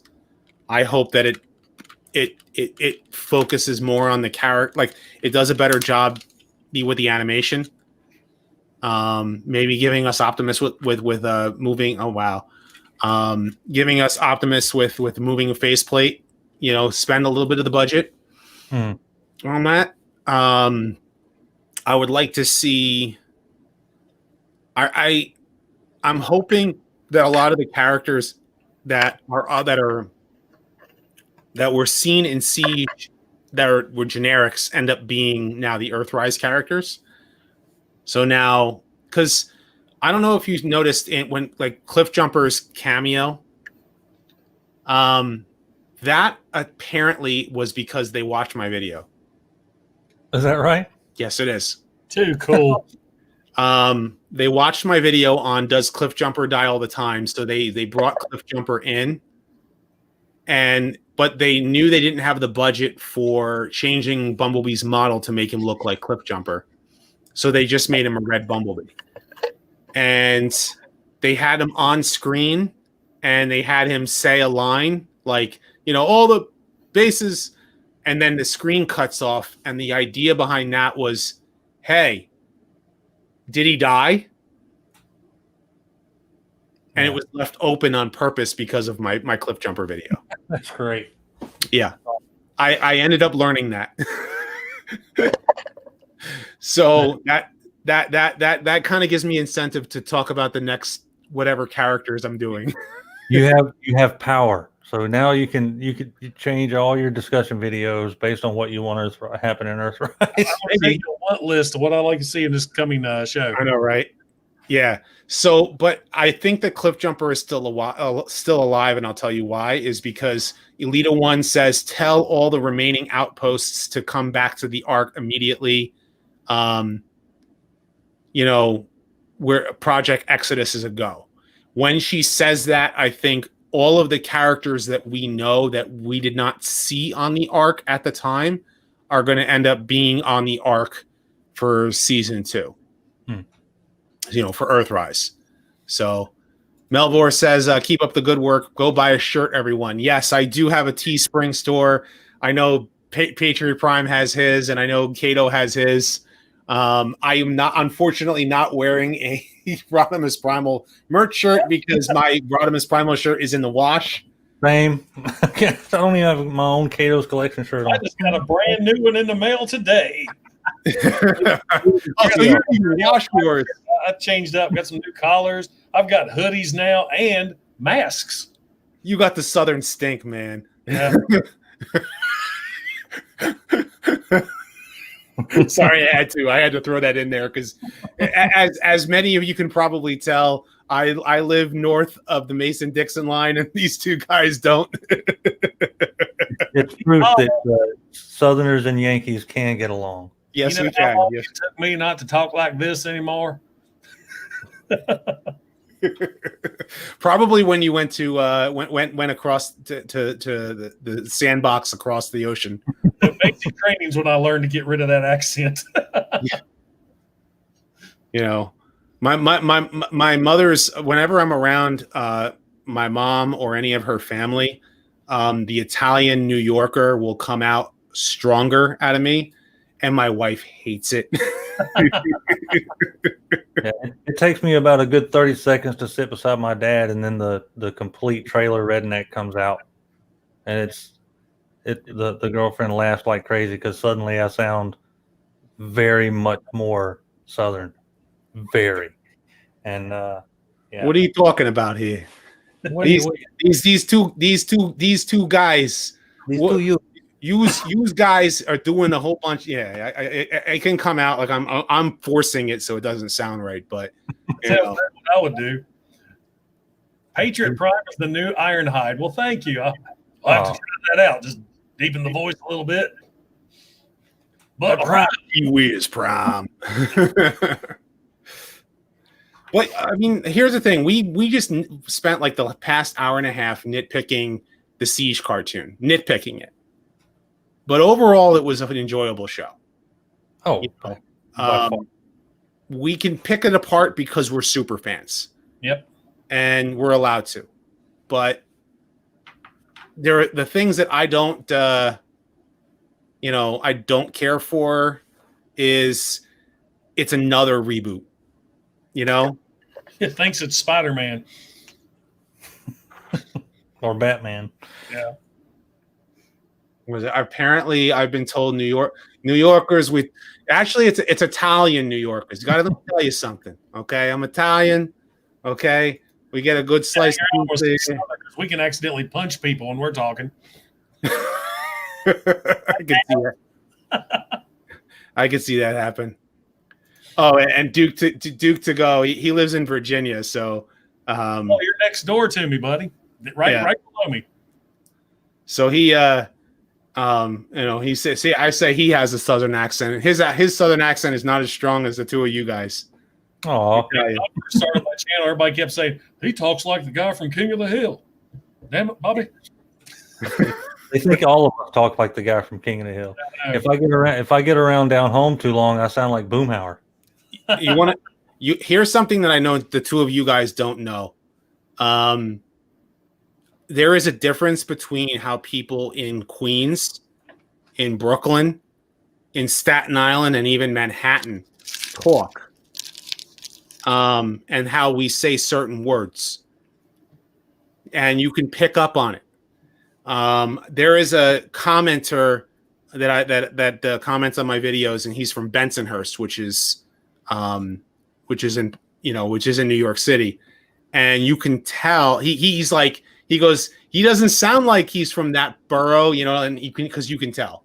My mother is from Brooklyn, so you can tell that she's from Brooklyn. And but someone from Brooklyn does sound different than someone from the Bronx or even Staten Island.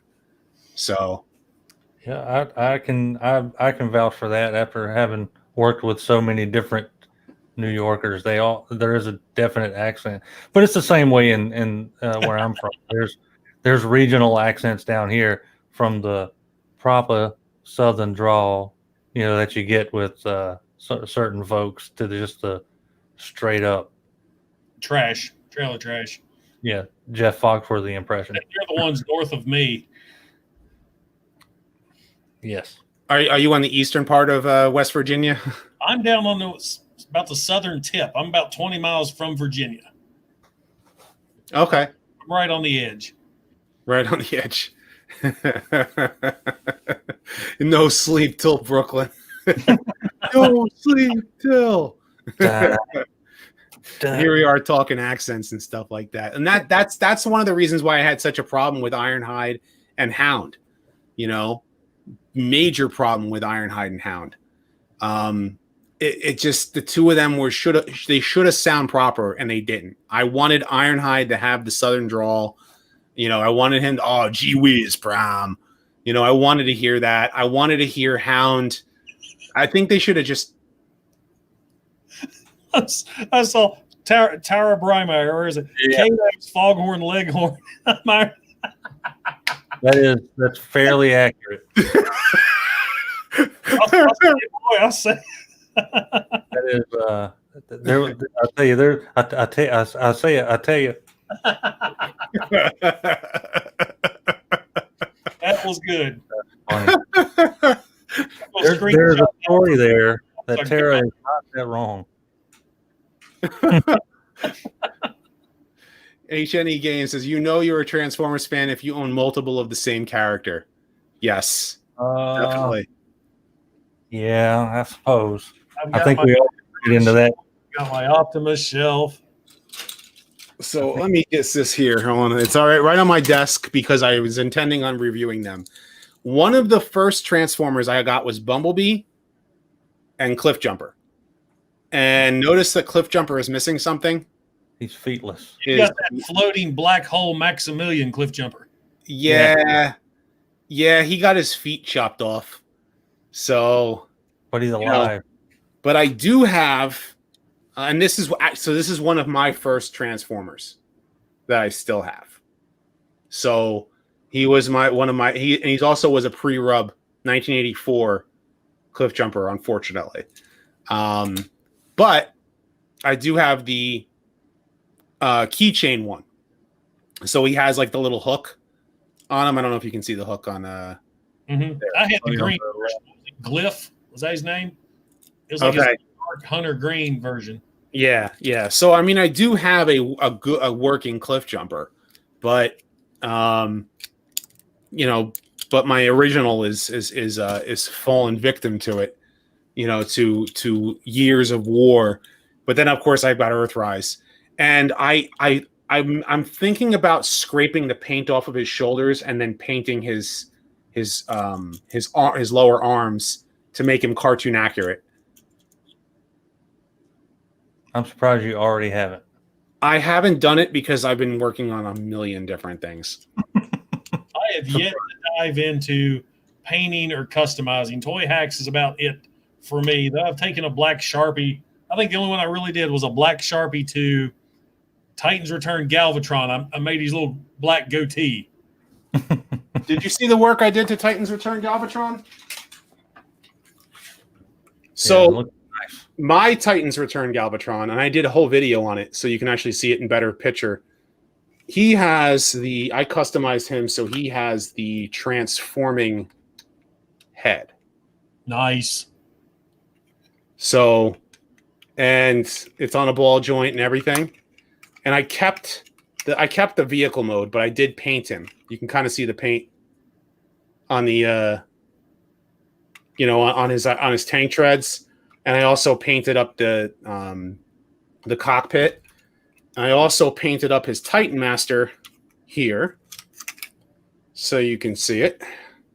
His Titan Master is more painted like Megatron, so he's got black hands and he has black legs, and his head, even though he can't connect to Galvatron, is purple. That's cool. Very cool. So that's up on your channel. You got that? I do have a video on that, young. Yeah. So, this Megatron just sits in the cockpit, and basically Megatron pilots himself as Galvatron. That's way too mad.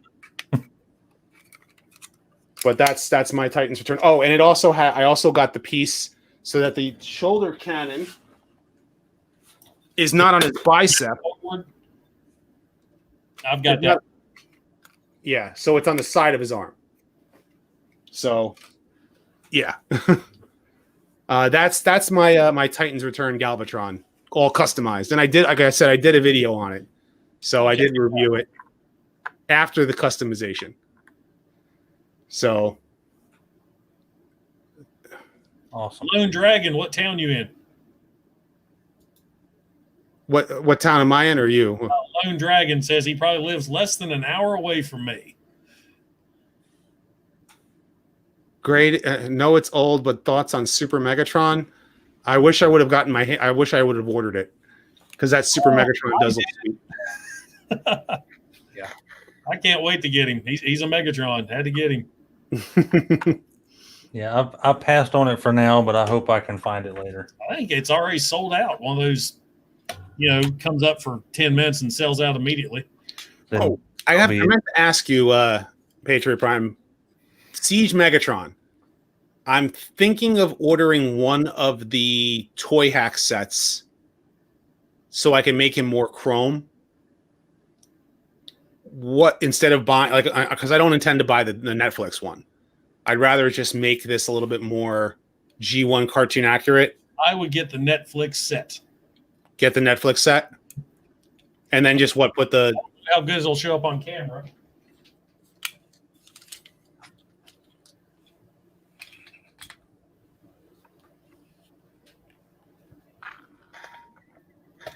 But I kind of swapped some of the stickers around. Like here's Netflix Siege, and I use the plain chrome chest piece. Okay. And of course, with the other one, you get the squiggly G1 chest. See, the chest hair. But the Netflix one has the plain chrome. Let me see. I'm trying to switch you around. I've done a full review of this decal set on my channel, Patriot Prime.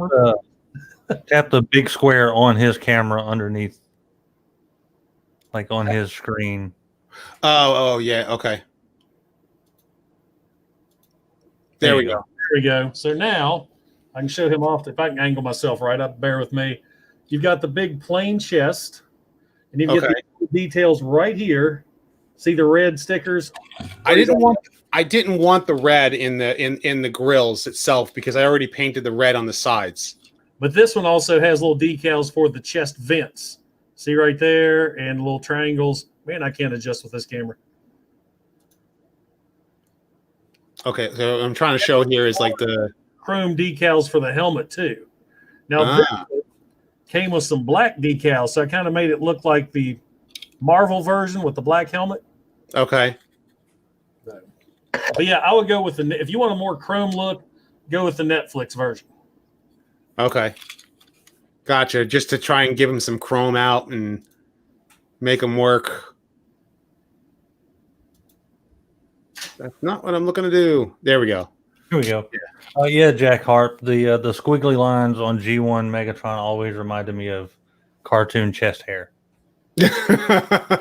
I have a jacket when it gets in the fall or spring or in the wintertime, and it actually has the squiggly lines like around the chest itself. And it's the box art Megatron on the back of the jacket. Oh. I had that one. That was an awesome jacket. I got it at Hot Topic, I think. Yeah. I still have it. So I don't know if you still have it, yours, but basic. What's that? I said it doesn't fit me anymore. It's back when I got out of basic or actually I used to be a lot heavier. So when I got that jacket, it just fit me. And now I kind of swim in it a little bit. So Tara, the cell shaded Siege Megatron was a Walmart exclusive, and I think it's online right now on sale a little bit. I think it's like $24.95. Yeah, you can find that on. The thing is that I customed my Megatron, so I painted the sides red, and I painted the front gray. Is that the first Siege Megatron? This is the first Siege Megatron. And I removed the battle damage, but I could remove the Decepticon sticker that I put on him and replace that with a Netflix, the chrome, plate on his chest to make him a little bit more chrome, and then it would also help the tank because I painted the back of the tank gray. So what is my favorite store in Jersey for toy hunting? My favorite store in Jersey, and this is Emerald Flash asking this question since I live in Jersey. There is a store in a town called Howell, and it was called Music Comics. And unfortunately, he shut down. But he used to have, it used to be a music store. So you would go in there and there were CDs and DVDs and Blu-rays. But he also had comic books every week, so you can get comic books. And he also had, like, anytime you were looking for toys, you can find toys at his store. He had it all. It was great. It was like one of those like homey market comic book, music, toys store, and I loved making the trip there. He shut down, and after that, it was like now it kind of stinks. There's another place. Kind of hard to say now. I don't know. There's like a lot of the stores have shut down, and especially now after everybody shut down from the pandemic, nobody's able to have business anymore. Toy hunting kind of hurts. All I have is one lame Walmart. I was shocked when I saw Snapdragon there the other day. So no network found. Wants to know when exactly could Siege be taking place? It's on Cybertron before G1 take place, but it isn't specified. Is it linked to G1? I think we were talking about this earlier, and just bringing the conversation back because we love to talk about our toys. But of course you have to show off your Snapdragon. Oh yeah, New York City has Forbidden Planet. I would love to go there again. But it doesn't really take place before G1. It's a retelling of the first 7 minutes of G1 when the arc leaves Cybertron. But it's a retelling, and it does its own thing in its own way. That would be probably the best way that we can describe it, right? I think that's fair, because we don't necessarily know how much they're gonna fit in going forward. But I wonder, and this is just my theory, if the Beast Wars third season Kingdom causes events to reset so that it becomes the G1 cartoon and the G1 comic. Sure. Or the G1 cartoon and the Beast Wars cartoon. That's what I mean. I absolutely see that. They go through everything abnormal like we're seeing now, where things don't quite line up perfectly and something happens at the end to make it exactly what we already know. But then it would make the show pointless. Which is horrible. I hate things that do that. Making it go all Terminator Genesis on us. That's right. The whole idea that if you time travel, things end up exactly the way they are anyway, because if you did time travel, then if you step on a mosquito 65 million years ago, it will affect. I hope that everything they do in Siege matters. Even if it's a slight retcon, I hope it carries over to whatever they have coming next. That's a good question, because I don't know if they intend to make the show continue after Kingdom. I think it's all going to be about money. Well, that's where we're going to get another reboot of another series. Well, I've said for ages now that I think go ahead. I'll say this may be the, like we discussed before we hit the go live button, this could be the end of the Generation 1 era.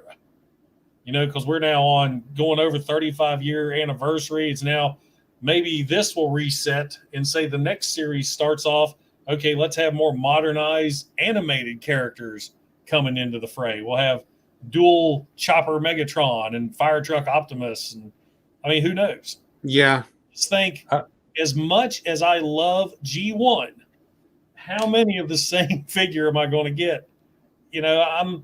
I'd like to see something new. I'd like to see, like you said, let's bring in Rodimus Prime as the leader for once. Yep. Let's be fighting Galvatron, or hell, give me freaking Thunderwing as the leader of Decepticons. So here's what I want, and I'm just going to tell you, like, as a fan of Transformers overall, what I want is a continuation of the G1 cartoon. Give us some of the 87 through 90 characters mixed in with some of the new characters from the various shows that have been around after G1 ended. Give us Lugnut and Windblade and Victorion, and give us some of the G2 characters. Give us a whole bunch of new characters in addition to the later years of G1. Because we can only tell the 84 through 86 story so many times. And have Rodimus Prime become leader of the Autobots again. Have Galbatron be leading the Decepticons. We can allude to the fact that he's Megatron. We can still release a Megatron figure in the toy line, because I think that's the reason why Hasbro is afraid to do that, is because Hasbro knows they have to sell an Optimus Prime and a Megatron toy every year. They have to. They know that kids will continue to buy 500 million different versions of Optimus Prime because it's Optimus Prime. What's that? They have to keep that license. They have to keep the license. So you can still have Optimus exist. You could still make a toy of him. You can have him still alive. but have Hot Rod become Rodimus Prime again. Have Rodimus Prime become Optimus Prime and Rescue Bots. Yes, I've watched Rescue Bots. I have a 6-year-old. But Optimus Prime, well, he was just always on the monitor giving them orders. They had a boy, but he was never in the show except first episode, maybe. Right. So have him exist, but he's like off doing something else, you know. And then maybe bring in Power Master Optimus Prime. Of course, people would want us to bring in Jinrai, right? But, you know, that's where I would want to see the show go. But unfortunately, they had like Siege was designed to be the early days of the war before they came to Earth. That was what it was designed to be. That's why there were Cybertronian modes. It was great. It's fantastic, not only as a toy line, but as a cartoon seeing in action. I would have wanted to see more. So if we had 10 episodes and they had the bigger budget, I wish we would have Peter Cullen, or maybe even what's his name? The guy, the Epic Trailers guy. Why am I drawing a blank on his name? What's that? John Bailey. John Bailey. If they had John Bailey as Peter as Optimus Prime again, it would have been fine. You know, but unfortunately, the show gave us something hard. I think if I had, I would take it a step further and say that I almost want this trilogy to be like a love letter to G1 fans, right? That seems like what they're doing. They're giving us everything we want, and my long-term hope is that whatever the next trilogy, let's say this is a prequel, so this gives us the before G1, and we have G1. So I would love for their next trilogy to be millions of years past G1, where, and I've said this before, where everything we see now is their mythological history. And it almost seems like a myth, right? It's like our like our Roman and Greek mythology. And it's so far in the future where we have brand new characters, brand new leaders, and they slowly start to learn about the past. Everything that we have now still exists. It is their history, but we get some brand new, awesome characters.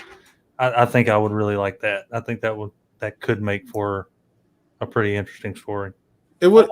Seb DG here. I like that since Transformers G1 is kid friendly, then they named guns and blasters and still kill bots. Yes, but that was 80s kid friendly. 80s right. Kid friendly is different than today's kid friendly. Yes. Yeah. 80s was awesome. In the 80s, here's the thing. In the 80s, the fact that G.I. Joe actually had characters that punched each other was actually pushing the envelope. You know, the fact that Duke punched Cobra Commander in the face was, hey, you whipped out your G1 Megatron. Yes. Show off. I have my G1 Megatron is in the other room, so I can't quite go get him right now. But the fact that the G.I. Joe cartoon actually had characters that punch people, that was brand new. You know, it pushed the envelope. But we were allowed to have toys that transformed into guns, like Megatron, you know, which is great. I love the G1 Megatron toy. You know, is yours an actual US G1 Megatron? This is the US one. Because you know I have the reissue from Japan, right? You got the one that shoots the bullets, right? Yes, I do. Yeah, this one, no such luck. It's been nerfed. Yeah, the if you guys don't know this, the Japanese version of the toy actually shoots plastic pellets. Hey, check that trigger discipline. G1 Megatron, sweet. Fire Brothers, thank you for coming on. But yeah, like the thing is like if they were to continue on from here, I wouldn't mind them bringing in new characters. It's just I want an actual connection to the G1 cartoon. I want it all one if the Marvel Comics is allowed to have a continuation and a prequel, why can't the G1 cartoon actually get something that fits? Is that Marvel prequel out yet? The one issue, the one-off issue that they made is. Because I'm probably going to wait and get them in trade paperback form. That's how I've got everything anymore. It's just easier to keep track of. Okay. I actually have the digital files on my computer. But I want that's what I want of the G1 cartoon.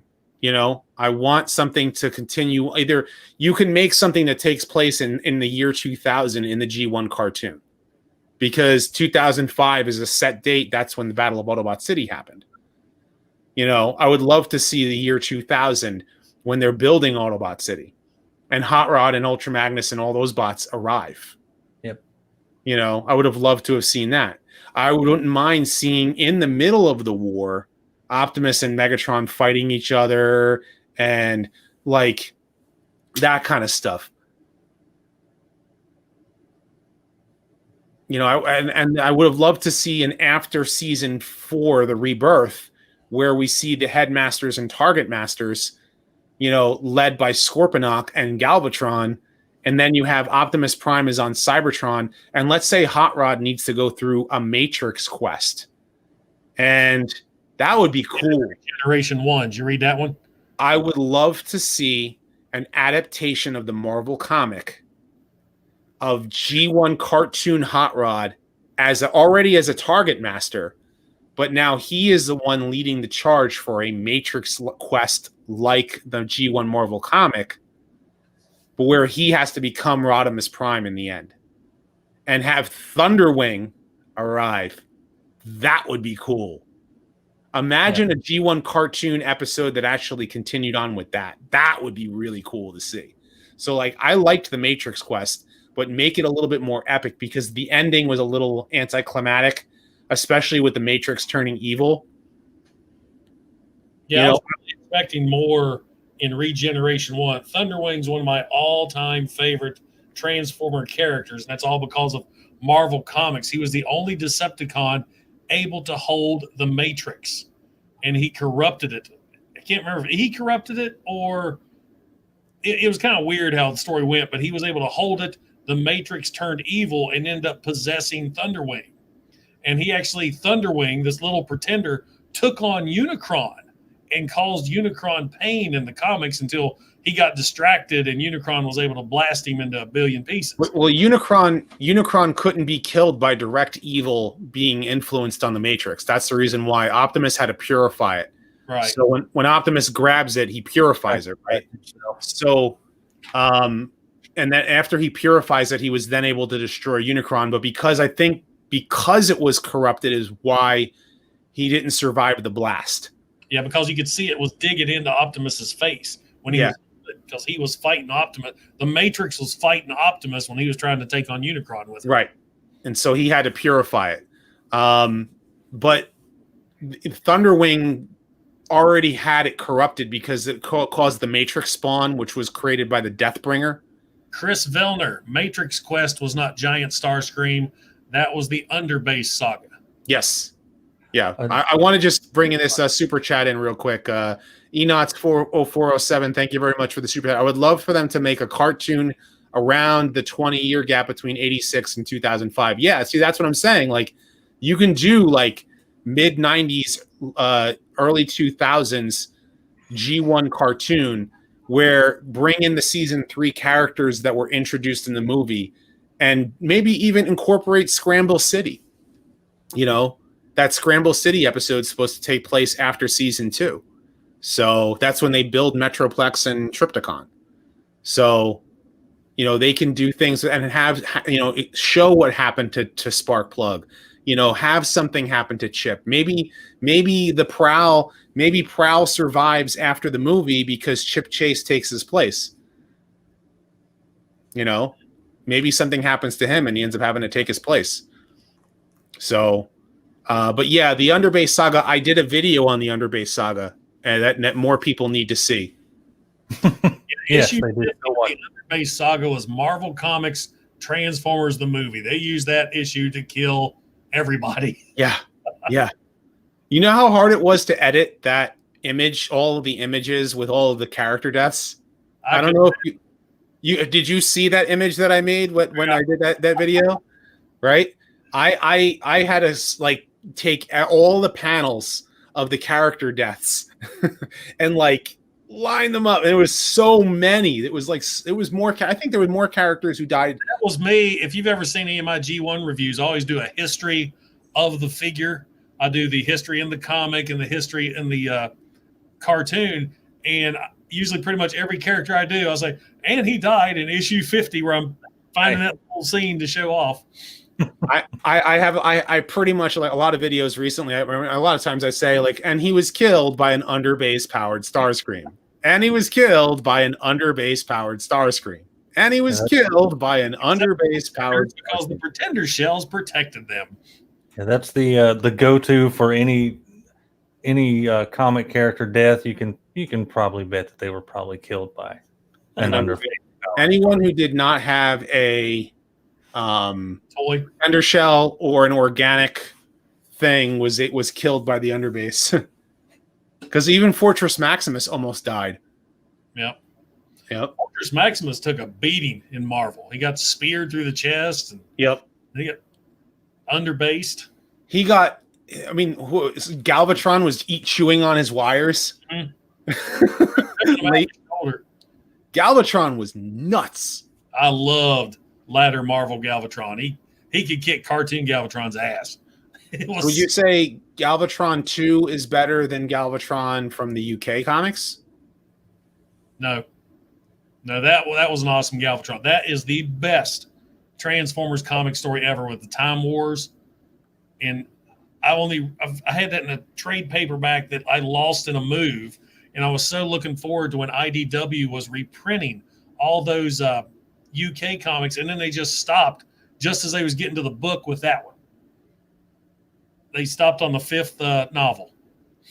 Oh yeah, that's right. They didn't even get to Time Wars, so they didn't. In order for me to find the to get what I needed for that Galvatron video, to get the Time Wars storyline, that took me a lot to get that. That was hard. I liked in Marvel Comics how they explained it, because in the UK, Marvel Comics US, Galvatron never appeared except in the animated movie adaptation. Right. In the UK used him a lot because Marvel didn't. Right. Marvel over here didn't. And so when they killed him in the UK, Simon Furman rewrote it where not only can Unicron is this all-powerful being, he can transcend dimensions. So he picked Galvatron from another dimension and brought it to our reality. So that was the Galvatron that our versions of the Transformers was fighting. So the latter issues of G1 Marvel, I love it. The last 20 issues of US Marvel, After Starscream killed everybody, it got really good. Well, once Furman took about 5 issues before he finally got used to writing for the US. Because once he started Matrix Quest, because I think he had a hard time setting up, because he had to basically take what Buddy Yansky was already doing, which was nothing, because he wanted off the book. Yeah, he was doing some weird stories, Mechanibals and the Amazon women falling in love with pretenders. I think you can tell by that point he wanted off. Yeah, he was done with it. It's always like he was trying to just fire me. Just get a new writer. Jenna Jack wants to know how disappointed I was about the last night's version of Hot Rod. Oh. You want to ask that question at 2 hours and 15 minutes in? Let's just say he saw your review of the Alien. Hi, Dylan. Hi. Can you put the air conditioner off? I'm the one who's freezing. You're the one who's freezing. I'm burning up. But okay. You need some aloe on your skin, dude. Oh, we've been at the pool all day. That's better. You're still up at 11:15. My kids are already asleep, I can tell. I will probably be done shortly. We've been on, good gosh, 2 hours and 13 minutes. Mm-hmm. And that was even before the first half an hour that we were chatting before the chat actually the video actually started. But do you think we covered everything that we wanted to talk about with the with Siege? The good, the bad, and the ugly? I'm sure that if we didn't, the comment section will let us know. That's all I can do. What do you think? Transformers cartoon that we watched. I liked it. That's all you need to know right there. All you need to know, right? That's What about the review. Omega Supreme? What'd you think of Omega Supreme? What do you think of Omega Supreme? Remember the giant robot at the end? Remember he come crashing out of the ground? I am Omega. I remember him. I am Omega Supreme. Destruction imminent. Do you remember that part? Yeah. Nope. Yeah, he had big lips. I wish he didn't have lips. I wish he didn't have lips. Thank you. My actions are my own, but you must be stopped. The one who didn't have good lips was that gremlin. The Gremlin. That's a different podcaster. One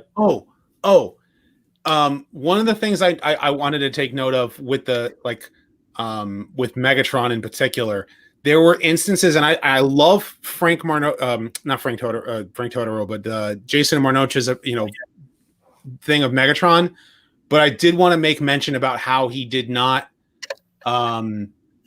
There was some points where I wanted that evil Megatron to come out, and he didn't.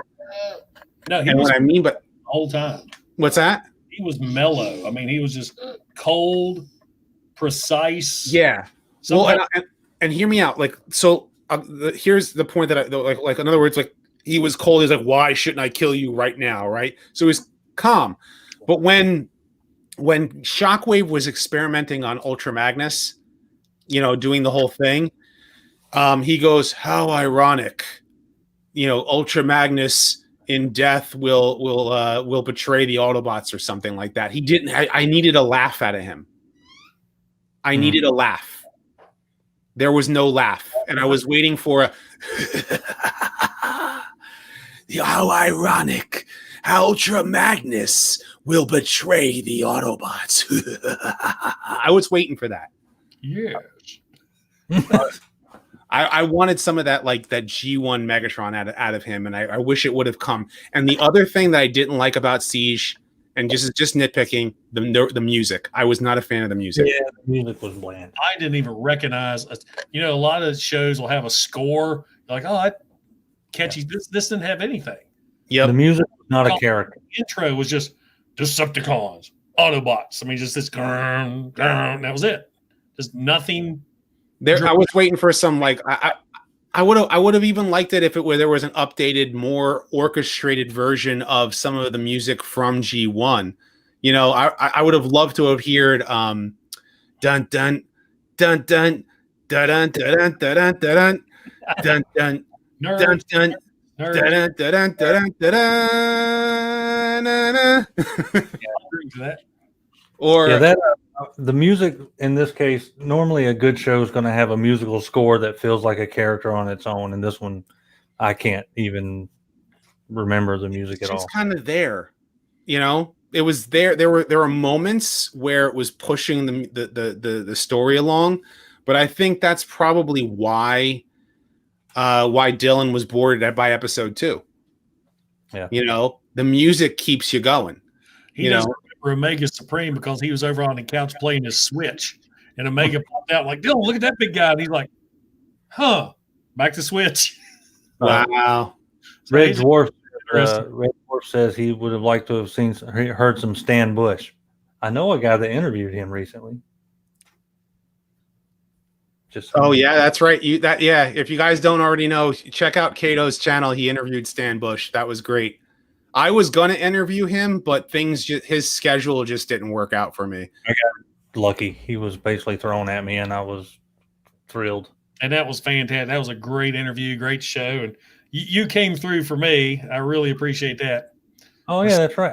I forget about that. My son a happy birthday. His birthday was 2 days after Kato's show. And he's like, I got an email for you. And Stan Bush is like, hey, Dylan, happy birthday. It was awesome. It was awesome. Yes, I am G1 to the core. Because I wanted to hear some your money. I would have loved to have heard some what was it? Let me just think of another tune from the G1.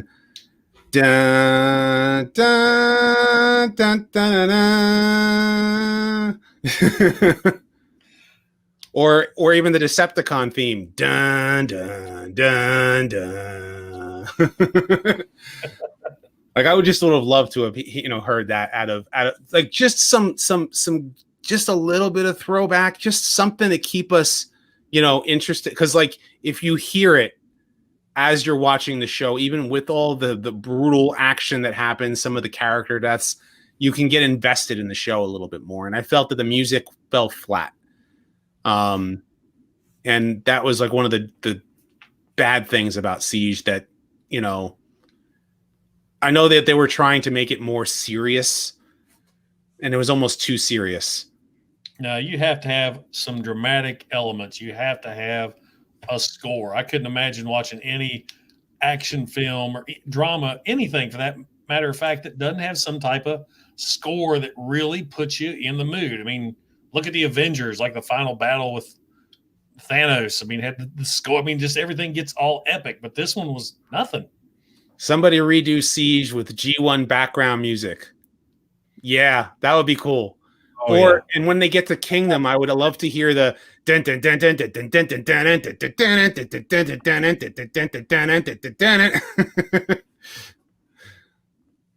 like those are things like video game music. It's the same thing when you're playing like a game like Ninja Gaiden or Castlevania. Like the music keeps you going. Yeah, this had no memorable music at all. And I've watched it, like I said, I watched it twice a day, and I still couldn't tell you what the tunes were in it. Very disappointing. Mm-hmm. All right. Well, fellas, it is 11:30. I've got a little boy wanting me to get him tucked in for bed. And I don't know if we're all going to wrap this up, or I'm just going to bail, or what do you want to do, host?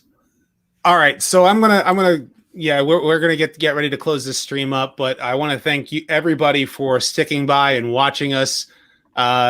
This is Cold Slither. You'll be joining us soon. I can see that comment right there. But yeah, I mean, we pretty much nitpicked Siege and all of its glory. We overall, in all three of us enjoyed the show. I'm sure those of you who got a chance to watch it did, and I'm hoping that you guys were entertained for these past over 2 hours of us chatting about this, the good, the bad, and the ugly. I'm sorry if I disappointed some or made some people angry, but we all are entitled to our opinions and what we know and what we think. But I appreciate each and every one of you guys. Be sure to subscribe to not only this channel if you aren't already, but be sure to subscribe to Patriot Prime and Kato. The links are in the description for this as well. And as always, guys, until next time, till all are one. Hooah!